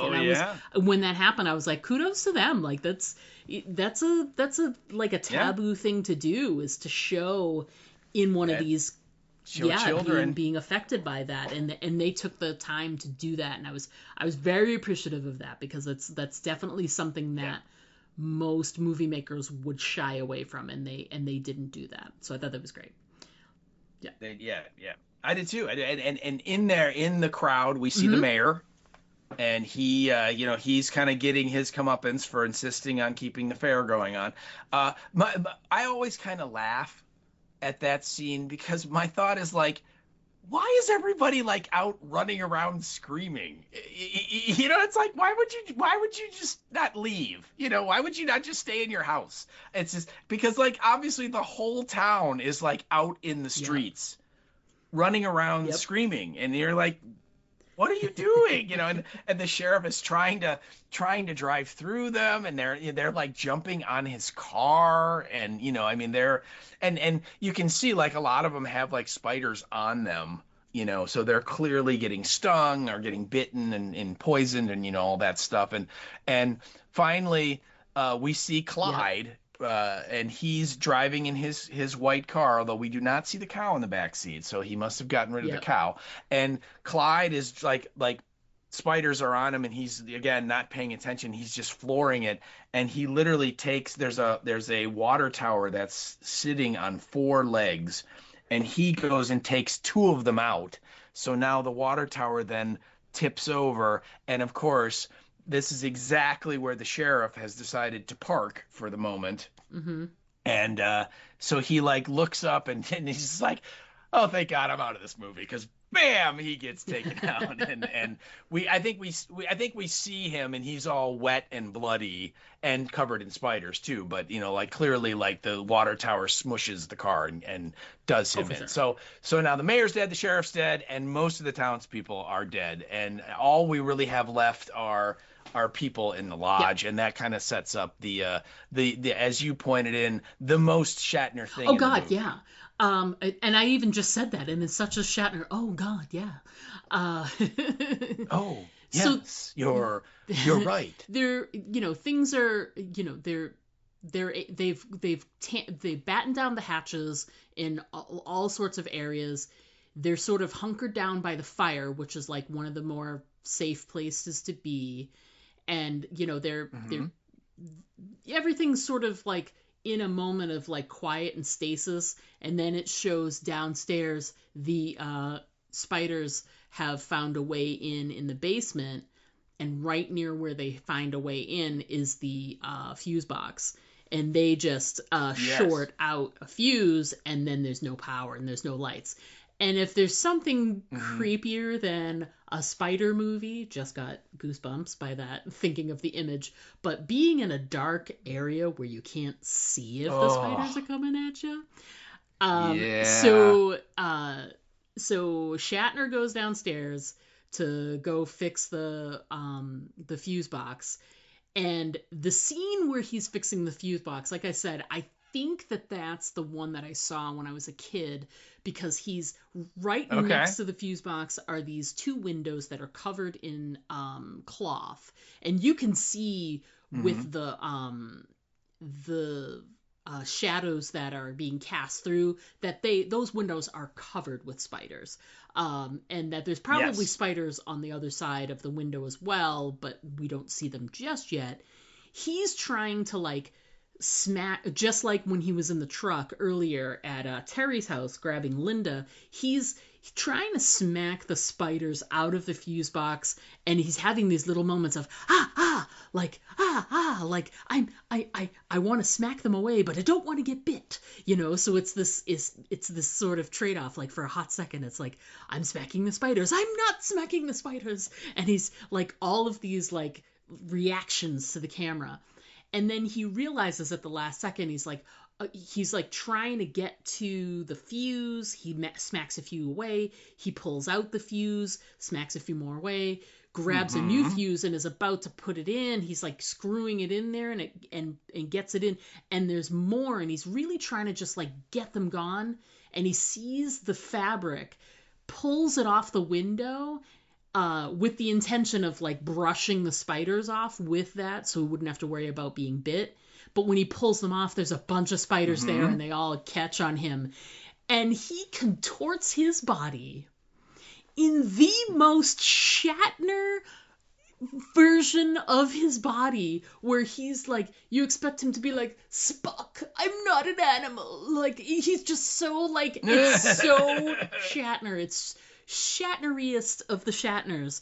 And he's all sort of contorted while he's, like, trying to get the spiders to come off of him, but he can't. So he's sort of, like, haphazardly smacking, but he's all, like, you know, contorting his body to, like, get to a certain, and then he reaches towards the stairs and tries to climb, and he falls, and then he's dragging himself up the stairs, and then he passes out.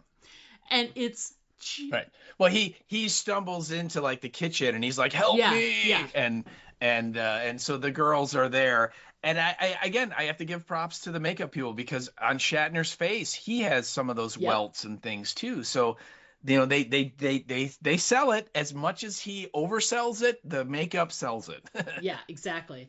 And the only, I mean, come on, it's not like it's an unbelievable moment, but we do have a moment there where, you know, to sort of explain it away, I'm pretty sure Diane says something like, you know, hang on, I'll go grab the antidote, or something like that. Well, she tells Emma to get baking soda, because that will neutralize the poison or something. Yeah, and I'm like, you're right, because Shatner can't die, so he's gotta survive. So yeah, exactly. It's and of course, you know, we wake up the next morning, and you know, he's got his welts are going down, but he's just fine. He just, you know, he's pretty normal. Just a little bit. I mean, and the thing is that they have to understand. Earlier in the movie, Diane said that the reason why the spiders were so effective, even in smaller numbers, on something as big as a cow, were because they clocked the venom, you know, at the lab where they had it looked at, as being 5 times more potent than it normally would be. So he's just fine. There's nothing wrong with him. Like, there's no effects at all. He's the star of the movie. I know. And so, but he's like, it would be interesting if they had his, like, face swell or something. You know what I mean? Like, they should have done something else more physically. Or if he had, like, limped a little bit over to the window. Because now when he wakes up, it's now the next day. And his first thing is that he's like, okay, it's really quiet. Like, there's no noise, there's no nothing. And they're like, what's happening outside? So he gets over to the window, and eventually he pulls away one of the pieces of wood, and he's like, oh my God. Dear God. And they all come over and look at the window, and look out, and we get the final image, which, instead of just showing like the area near the lodge and then sort of panning out and showing the matte painting, they literally just showed like the matte painting, which showed like the town and buildings and whatever, and everything is covered with webbing, like it was for those the dead people we've seen so far, sort of like cocooning the town, as it were. And you know, they've got this matte painting, and then they sort of like are panning the camera out so that they're showing you that every single inch of the town is covered, no matter where it is. And it's pretty somber, because that's it. Like, it is. The town is done for. You have to assume everybody's dead at this point. Right. Right. And what are they going to do? How are they going to get away? Yeah. Oh, yeah. And like, before he decides to look out, I think Vern finds like this radio that like clearly was made in like 1898. Right. I mean, it is like the oldest wooden radio at the base. It's like kind of almost like the radio from Night of the Living Dead that Ben is, you know, I mean, if you remember that thing, it's like, you know, waist high and must weigh about 90 or 100 pounds. Same kind of thing. All this one just sits on a table, and he's tuning it because they're trying to find the news, right? Trying to listen what's going on. And they eventually get a station, and it's this like, country bumpkin DJ who's talking about the big stack of records we're gonna play all morning, because the morning with country music's the way you start the day and all that, and and there's no mention at all of a national emergency or even like a local emergency. So they're wondering, like, is this spider thing, is it just happening in our town? Is it happening over the whole county, Right. the whole state, the whole country? I mean, they have no idea, right? They have no idea how big is this thing, Right. because if it's happening here, it certainly could be happening other Somewhere places else, too, at least somewhere else, right? right, yeah. And so they, once the radio is no help, that's when Rack's like, well, fine, I'm gonna look. And I think at first he wants to open the door, Yeah. and they're like, you can't, if you open the They're door, gonna come like crawling 100 of in. them Yeah, could yeah, get yeah. in. It's just, yeah, it's just, so he pulls the boards off the window, and then you get that great ending. And like I said, I always love the ending. It is creepy. It is very much a downer, because certainly, like you said, everybody in the town, they're Yeah. gone. They didn't make it. And you have to think that the outlook for everybody in the lodge is not great. Yeah, like, how do you survive? Right. It's like, okay, what are we gonna do? And the funny thing is, and I don't know if this is just me misremembering, or if there is a change. First of all, this movie, they like remastered this movie like 10 years ago and got a really good print of it, and they cleaned up some stuff. The biggest thing is when Colby is driving in his truck and the spiders are crawling Yeah. on him, originally you could see the hand of like the spider wrangler down in the corner of the screen, and he was doing something that was making the spiders move, and his hand was visible. And in the new print, they like digitally removed that, because when you watch it, you don't see it yeah. anymore. It's not there. And so I'm wondering if they change this, because my memory of how the movie ends is when he looks out, the first image you get is the camper and her Mercedes, and they're all webbed up. Oh, okay. And then it dissolves from that to the shot of the town where you see the banner for the county fair that they put up in the beginning. And then like we see, it kind of pulls back from this, and we see that it's the whole town and countryside, and everything is webbed over. But that's not how this movie ends now. So maybe I made that up in my head. I don't know, but that's my memory of it. But in any case, I always loved the ending of this movie, because again, it is a downer. It is a sort of like all is lost kind of ending, that you know what, they didn't triumph, they didn't figure it out, they didn't stop it, it's still going on, and it's probably going to keep going on, so I really like that. So and I not only is the ending great because it goes against type, they don't figure it out at the end, and it's not like I feel like any movie that was looking to like capitalize, you'd have something where they sort of figured it out, but then like, let's say they killed all the spiders, and then the last thing you see is one spider crawls across the screen. So it's like, we triumphed, but there's room for a sequel kind of thing. You know what I mean? Right. Which was the 70s, early 80s trope. You know what I mean? So I appreciated that they just left it as somber. Like, there's no hint of a sequel. There's no hint of what's the next thing. It's just, this is how it ends, and it's not good. But then it's like, as they sort of transition out of that, then you get the music, the cheesy 70s song again. And they're like, oh, it's a happy day. And you're like, is it? It's just... Peaceful Birdie Valley. It's so it's great. Because it's like bad, but good. It's so well done. It's a great way to end it. When you get a chance, listen to our pal Joe's cover of it, and listen to the lyrics, because, I mean, oh my God, the lyrics are clearly about, bad endings, because it's like, the lyrics, it's something like, this, when the sun comes up, I hope it shows, something peaceful and friendly like before. What will it reveal? I mean, it's all there, where you're like, oh my God, so, but what a way to just like end this downer thing with like just another little dollop of Yeah. cheese. A dollop of cheese on top of your your pie is made out of like really, really dark material. But we're going to put a little dollop of Oh, sour cream right on top. Just just a little bit, just just a a little little. bit for you. I don't really have any other points to discuss, but I think we might have leapfrogged over a couple of points in yours if you want to go back and discuss anything that we may have missed in your list of things. I can see at least Uh, one. yeah, there's a couple of silly things. There's a shot. Uh, I think when Diane first meets, or the second time she meets Rack, and that's at his office, and the mayor and the sheriff are there, and he's like, "So, I bet you'll be eating dinner tonight, right?" And she's like, "Yeah, I probably will be." And then she leaves, right? She kind of shoots him Yep. down, you know.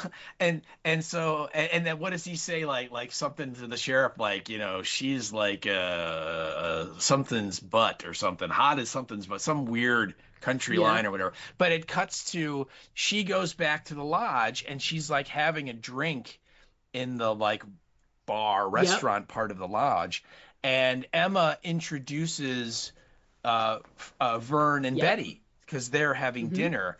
And then Vern gets up and Vern talks about the chemical toilets and all this stuff. And like literally his wife is like 6 feet away sitting at the table, and Vern's like, "So, can I buy you a drink?" So to creepy. Diane. I know, and I'm just like, dude, should you be doing that when your wife is like in the room?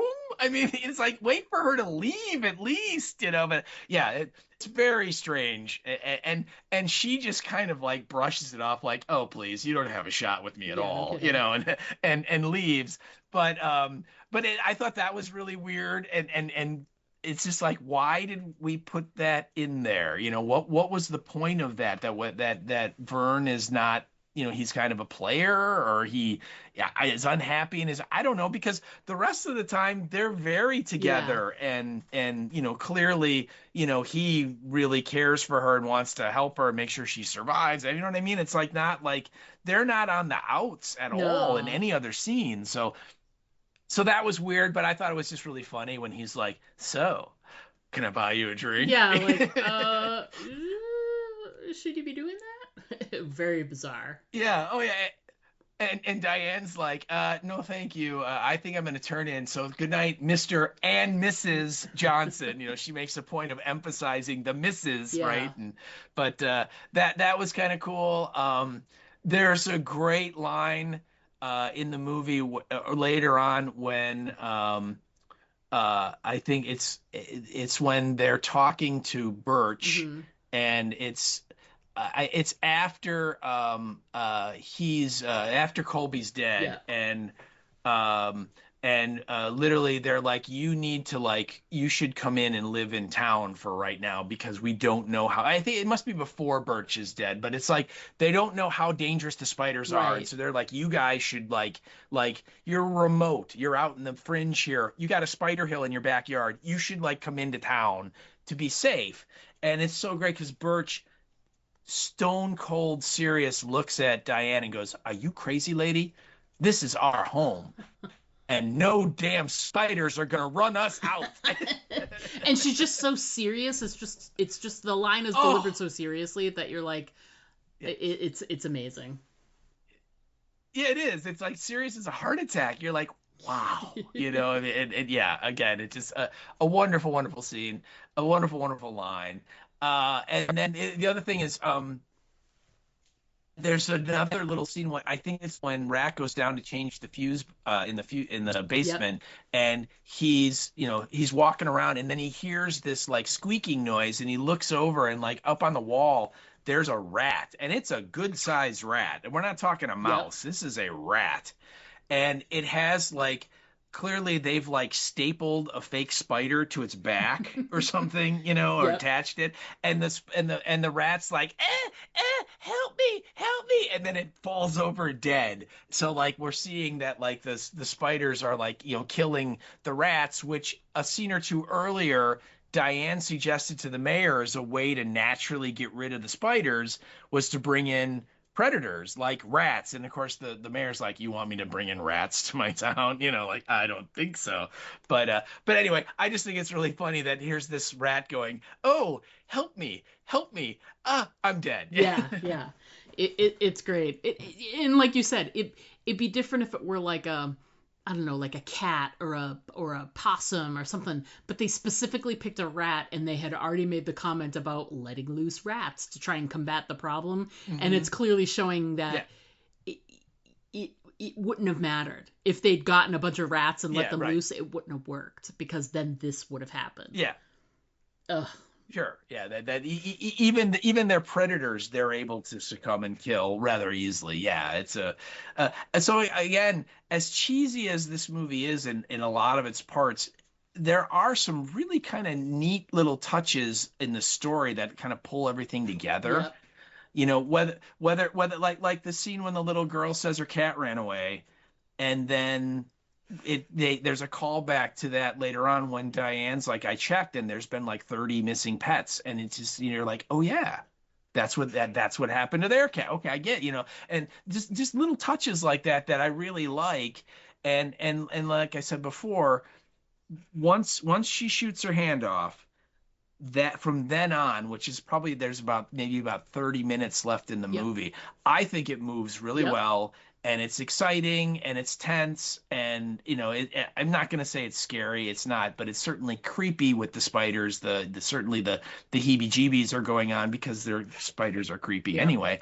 And it holds together, I think. And again, then you get this kind of crazy, unexpected ending that is not hopeful and uplifting, and the good guys win. It's very much a you know what, we didn't make it. And the last thing I want to say is that there's a bit, I think, when they're in the sheriff's office and they're trying to figure out what they're going to do, and this is after the planes crashed and all that, and she says, like the sheriff or the mayor asks, like, about the insects rising up like this, this is bad, right? And she has this line where she goes, well, there are many theories regarding man's outcome if the insect world would turn on us.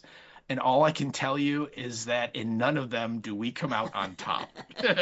It's pretty brutally honest and somber. Yes. And it comes true. It's Chekhov's scientific theory coming true in the second act. How about that? Interesting. Yeah. So anyway, I'm glad that you liked it. It's a type of apocalypse that we really haven't covered before. And so, and then like I don't know if I said this when we were recording or maybe when we were not recording, but there are just so many end of the world movies out there, different kinds of ends of the world, that we should really kind of check out and watch. And I mean, I've seen a bunch of them, and I certainly can recommend them, but seek them out. And if you find one you like, let's do it, because I enjoy the end of the world just as much as I enjoy a slasher movie. So I have no problem watching humanity kind of end. So keep it up. It's so entertaining. It really is. All right. Well, we've covered everything we want to cover about this. We've got some more things to discuss, but we're going to go ahead and take a quick break, folks. When we come back, we're going to discuss our listener feedback and everything coming up next on the podcast. So, everyone, please stick around, because we'll be right back. Now there's about 20 of them out there. What will we do? Don't worry, we're safe in here. They'll never get in. Why is it that in every zombie story, people always think that their safe haven is invulnerable? I know. It's like, hello, the walkers are totally going to get in. You better get ready for it. No! Diane, get behind me. No, it's not stopping. Do something, Jack! And another thing, how come nobody in a zombie story has ever seen a zombie story? Do you know how much time in human life would be saved if just one person in the group was up on the genre? What do we do? Aim for the head. What? Aim for the head. You heard them. Aim for the head. Quick, Diane, I think we should try and fix the barricades. I think we should listen to them. Now, that's the first good idea they've had all episode. I still don't think they're gonna make it. Aim for the Head, a horror apocalypse entertainment podcast. Join hosts Diana and Steve as they recap and discuss the best of horror, sci-fi, fantasy, and apocalyptic entertainment. Aim for the Head, available wherever you listen to podcasts. Find us on Instagram and Blue Sky. Hi, this is Tom Savini, and you're listening to the Aim for the Head podcast with Diana and Steve. And don't forget to always aim for the head, because body shots just don't work. Hey everybody, we are back. We're going to jump into our listener feedback that we received, which was great. We don't usually get feedback when we cover a movie, so anytime we get even a quick little line from someone, we're always very excited about that. So thanks, folks, for writing in and saying your thoughts. So right off the bat, we got some feedback from a guy. The Joe Griffin. It sounds familiar, maybe. Well, I don't know. Okay, I think so. Clearly, Joe, friend of the podcast, has helped us with like our intros, outros, does some music, did the music that you are listening to for this episode. So it's just apropos that he would have opinions. So Joe wrote in twice, one for his thoughts and then some observations on the actual movie. So he first wrote in on one of my social media posts where I was like, let us know your thoughts. And he said, I'll be honest, I'm not sure if I can get farther than this opening song, which is pretty funny considering that he recorded an entire, cover of said opening song. He couldn't get past it because he was busy composing his own one. I don't know. And then later he sent a message via the messenger with some observations. He put, first observation, the scene where William Shatner flirts by pretending to be a gas station attendant is eerily similar to the scene in The Birds where Tippi Hedren flirts by pretending to work at a pet store. Didn't she actually really work at the pet store, or am I misremembering that scene? I want to say she did not. I need to watch The Birds again. I love that movie. Yeah. Hey, you know what? It's an end of the world movie. We certainly could. Who doesn't love a good Hitchcock? Yeah. Even though I'd love to do Rear Window, because that's like one of my favorite movies of all time. But yes, I agree. One thing, yes, Joe, thank you. One of the things we were already discussing is that this movie did a job of sort of borrowing themes and being similar to some of the more current 70s style horror / blockbusters, etc. But I mean, if you're gonna crib from masters of horror, I mean, why not crib from the best? Right. I mean, yeah. Clearly, this guy, John Bud Carlos, just channeled his inner Brian De Palma and just ripped off Hitchcock, man. I've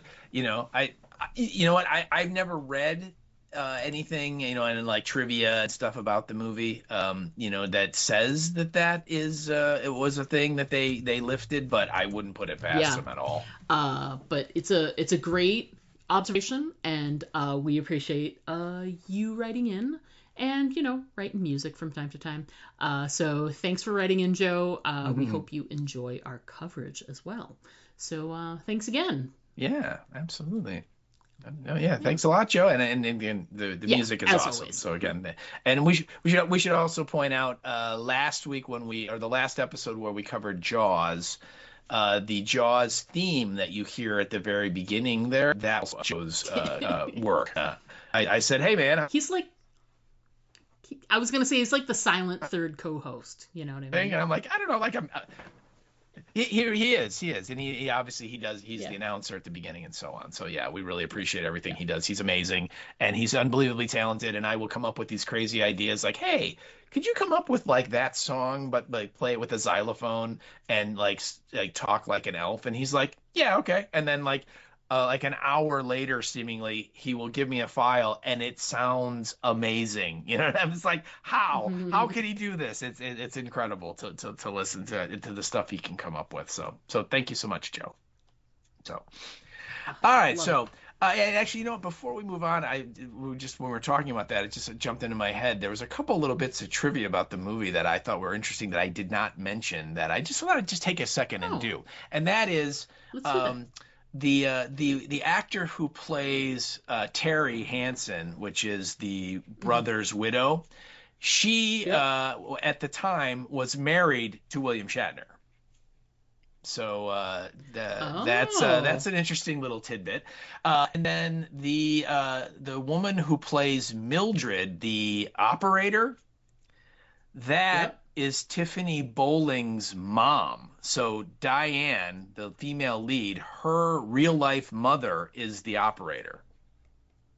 Wow. So crazy, Interesting. huh? Yeah, crazy. So anyway, those were just two little trivia bits that I was gonna include. I didn't write them down because I'm like, sure, I'll remember them, and then I didn't. So I apologize. But then you did remember, and here we are talking. And here we about are, it. yeah. So But it's just kind of not in the right spot, so I apologize for that. But anyway, moving on, we got another piece of feedback, and this was from another pal of mine that I've known for a long time. But I believe this is probably the first time he's ever given us any feedback, officially on any of the social media stuff. And he sent this via Facebook, just like Joe did, and I think it was responding to Joe's feedback too, if I'm not mistaken, or at least on the same post. But his excuse me, his comment was, "Can Night of the Lepus be far behind?" Question mark. And Night of the Lepus, for people who don't know, is a very famous horror movie about giant. And I swear I'm not making this up. It's about giant rabbits overrunning this town. Okay. And it's and I already knew that because I looked it up, but it still is gonna make me laugh. I'm so sorry. And it's hilarious because like they build this like small model town, and then they like usher these like regular sized rabbits to like run around in it. And of course they slow the film down to try and make it look like they're like these giant rabbits, and yeah, it is a crazy ass movie. And I believe the reason why he put that comment in there is that one of the stars of Night of the Lepus is DeForest Kelley, who very famously played Dr. McCoy in the original Star Trek TV show. So, it's we kind of have the elements here. It's kind of an end of the world story about an animal that's acting weird, and it has a Star Trek actor in the lead. So yes. So yeah, and just little background. Chris and Joe are they are an experimental band called Donnie Who Love Bowling, and they've been churning out some really cool and interesting music for 20 years, 25 years. They have a whole bunch of albums, and it's just some really creative, interesting stuff. And I've known him for a long time. He used to live here in Chicago, and then Chris moved back to Austin, which is where he resides now, in Austin, Texas.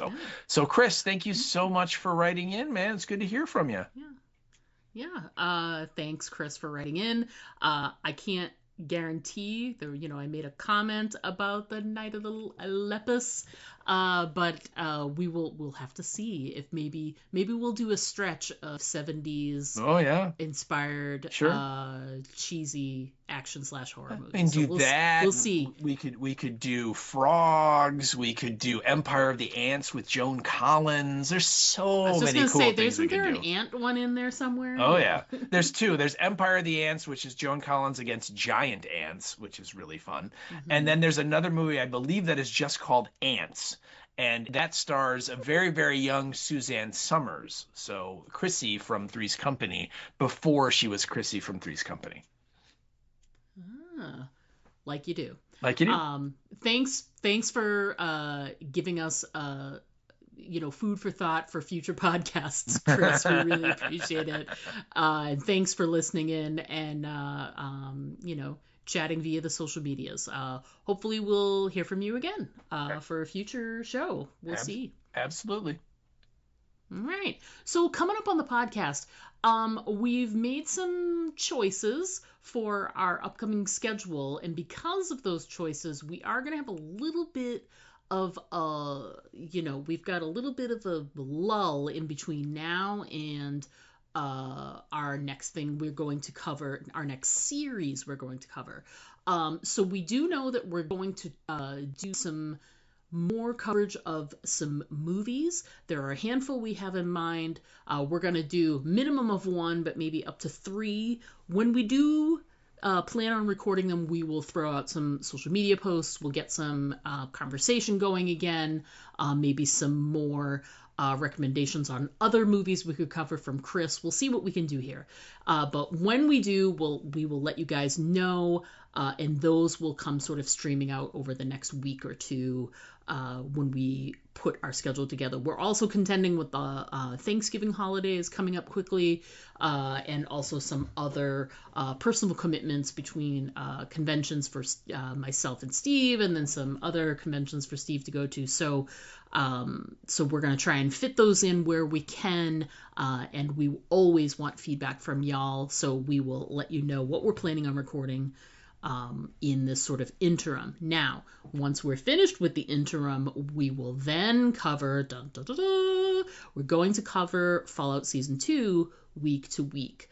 I know we had talked through covering, will we cover Stranger Things? Will we cover Fallout? What do we want to do? We are going to cover Stranger Things. The thing is, with Stranger Things, those episodes are hella long. Mm-hmm. And the way the release schedule is happening, it is not conducive to a weekly podcast. And I know I've got friends out there who are probably going to cover it on their podcasts, and power to you. I also know that they will be having 2 different crews, one crew doing this one and another crew doing the Fallout one. So it's just me and Steve. So we don't have that luxury. So unfortunately, what we're going to do is, well, fortunately, not unfortunately, we are very excited to cover Fallout week to week because there's going to be a new episode every week. We're going to cover it on the podcast every week. And that's going to be really exciting. It's going to put us all the way through. I believe the last episode of the season will air that first week in February. And when we're finished covering Fallout, what we're going to do is we're going to start right at the beginning of the final season of Stranger Things, and then we're going to go through to the end, which gives us plenty of time to watch these extra long episodes of Stranger Things as fans, and then to be able to go back and watch them at least a couple more times so that we can then make notes to talk about them on the podcast itself. And it'll give you guys an opportunity to watch the episodes. Obviously, you're going to binge them on those days that they're released, just like we will. But it'll give you an opportunity to maybe sit down and look at them again at least another time before you sort of formulate thoughts for the podcast itself. So Fallout is going to start on the 17th of December, and then we will start recording that following Monday right after, and we'll go straight through that season until the beginning of February. Then we're going to cover Stranger Things Season 5. We're very excited about all of this. This is a really, really fruitful time of year with all the holidays, and we've got all this really great content coming out. Yep. It's pretty exciting stuff. So there's that. That's for the schedule for the podcast. We're excited because coming up this weekend is the fall portion of the Days of the Dead convention. They always have one in the spring and then one in the fall, and this weekend is the fall portion of it. Some really great guests. We've got a couple of folks from the Alien cast will be there. I got Tom Skerritt and Veronica Cartwright. And we've also got a really, really, really cool Return of the Living Dead cast reunion is going to be there. How many people total do you think it is for the? I think it's 6. Yeah. It's 5 of the kids. So Trash, Freddie, mm-hmm. Chuck, Casey, and Tina are all going to be there, and then the guy who played the tar man in the movie, the tar man zombie, he's going to be there. So yeah, it's going to be amazing, and it's because it's the 40th anniversary this year of the release of Yep. the movie. So they've been kind of, this cast has kind of been making the rounds, the convention rounds. They've been to a bunch of spots. They were at Living Dead Weekend just back in October. They Yep. have been at other Days of the Dead around the country and other shows as well, because there's other horror conventions in other states and stuff that are going on. So yeah, it's gonna be really cool. There's also some Friday the 13th people that are gonna be there, and there's like a big Scary Movie reunion. There's like 2 or 3 people from Scary Movie are going to be there. So yeah, I'm really excited, looking forward to it. I love to go there. I love to obviously to meet the people and get the signatures on my stuff, but also it's a good time to do some shopping. And see the wares from all the vendors and look at the art that all the artists do and all that. So it's gonna be fun. Yeah, I'm looking forward to it. It's going to be a good time. And like you said, it's your last chance to do some, get some holiday gift giving taken care of for the person who loves a little horror in your life, Exactly. or like your niece who would like the stuffed animals with the faces ripped off. She'd really enjoy that. Yeah. Those are fun.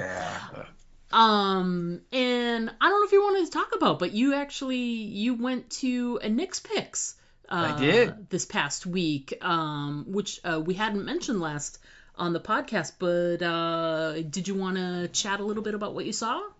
I did, yeah. It was the 1984 Brian De Palma film Body Double, which I don't know. Have you ever seen Body Double?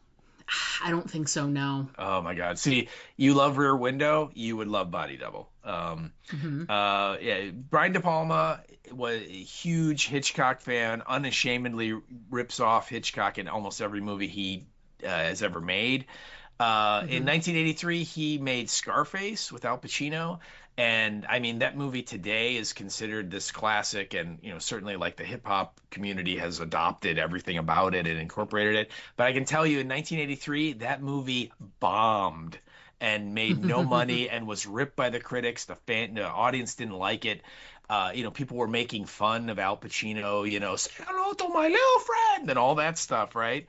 And so Brian De Palma said, well, screw these big budget studio movies. I'm going to go back and make the kind of movies that I want to make. And so the first thing he did was Body Double, where he basically takes a big chunk of the story from Vertigo, which is a great Hitchcock movie with Jimmy Stewart, and he mashes it up with a big chunk of a plot of the movie Rear Window, which is a great Hitchcock movie with Jimmy Stewart. And pushes them together, and it's set in 1984 Los Angeles, and it's about this out-of-work actor that gets kind of embroiled in this weird murder, and there's a seduction going on, and it ultimately has a scene where the band Frankie Goes to Hollywood sings "Relax, Don't Do It" on a porn set, and it is awesome. The whole movie is just great.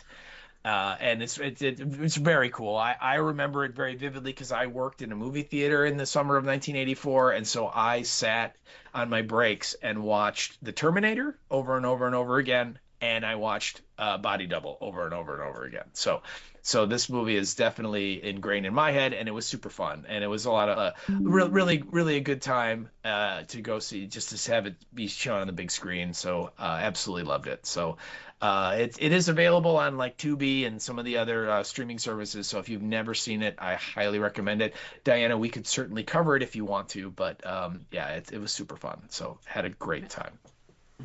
Great. Well, good. I'm glad you enjoyed yourself. Yeah. I don't have anything else on the docket to discuss. We got anything else we need to cover before we wrap this up? I just have one last thing, and that is this past weekend, I was lucky enough to guest on another podcast, which was super cool. Oh. There's a new podcast that's just launched, and it's called Ghoul Talk.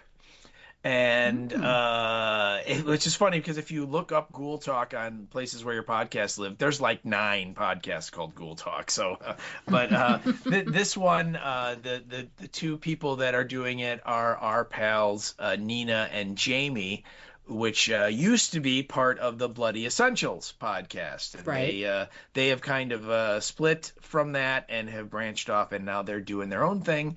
And I think only one episode has dropped so far. I believe they just did one last week where they talk about the movie Night of the Comet, which is one of my all-time favorites with the amazing Catherine Mary Stewart. And anyway, so we were talking on via the text messaging and stuff, and we started talking about the Substance and Weapons, because they came out in the last couple of years, and basically I was like, what did you think? And we're doing that, and Nina about halfway through said, you know what, we should just do a podcast. And so we talked for about a little over an hour about Weapons, which is this amazing film that came out earlier this year. It had like a budget of like $40 million, and I believe worldwide it's closing in on 200 million at the box office. Yeah, so it did amazing. huge hit. Josh Brolin's in it, Amy Madigan's in it. It's I mean, it's on HBO Max right now. So if you get HBO Max, you can watch it through that. And I really loved it. Is it like a mind-altering, groundbreaking movie? Absolutely not. But it's really well made, and it's smart, and it's a lot of fun. And so I got to talk about it with them for about an hour. It was a lot of fun, and I really enjoyed it. They're really cool people to talk horror. And I believe their plan is it's supposed to be available December 8th or December 9th, which is about 3 weeks from now. Is when they drop stuff typically on either Wednesday or Thursday, and I want to say the 8th or the 9th is a Wednesday or Thursday. So they weren't really sure. They're just saying that's the plan. So if you want to hear my thoughts about the movie Weapons, and also Nina's and Jamie's, look for that in a couple of weeks. So Ghoul I Talk. will definitely. But I won't listen to it until after I've watched Weapons, which is sitting in the DVR and waiting to be watched. So that's definitely on the docket. It is super fun. It's really great. And the way they tell the story is really cool. It's not a traditional sort of, start at one point and move forward through the timeline. They kind of jump around a lot. And it's very similar to Black Summer, if you remember what Black Summer did. Yes, I love Black Summer. Yeah, so again, I like I said, it's a very it's not anything revolutionary. It's all stuff we've seen before if you've watched horror, but they just do it really well. And like I said, I had a lot of fun. Oh, good. Glad to hear it. I've been really looking forward to watching it, and I did a really good job of I don't really know very much about it, so I've been avoiding a lot of spoilers, so I'm pretty clean going in, so I'm looking forward to it. So cool. And once that podcast does drop, we'll share it in the feed, folks. So if you're looking to listen to that and get Steve's thoughts along with Nina and Jamie, we'll go ahead and share it, and you guys can listen too. So yeah. All right. Anything else to chat about, or should we wrap up? You know what? I think that's it. It's getting late, and I'm getting hungry. So yeah, same. So that's gonna wrap it up for us this week, folks. Again, we'll be covering some movies coming up soon. We'll throw out some social media posts for you to comment on. But until then, as always, I'm Diana, and I'm Steve.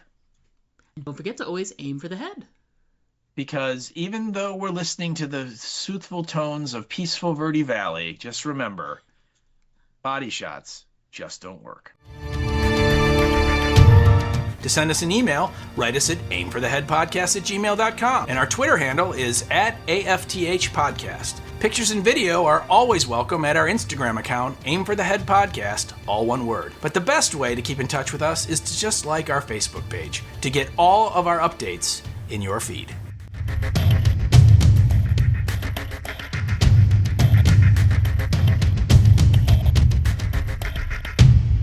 Say something funny now.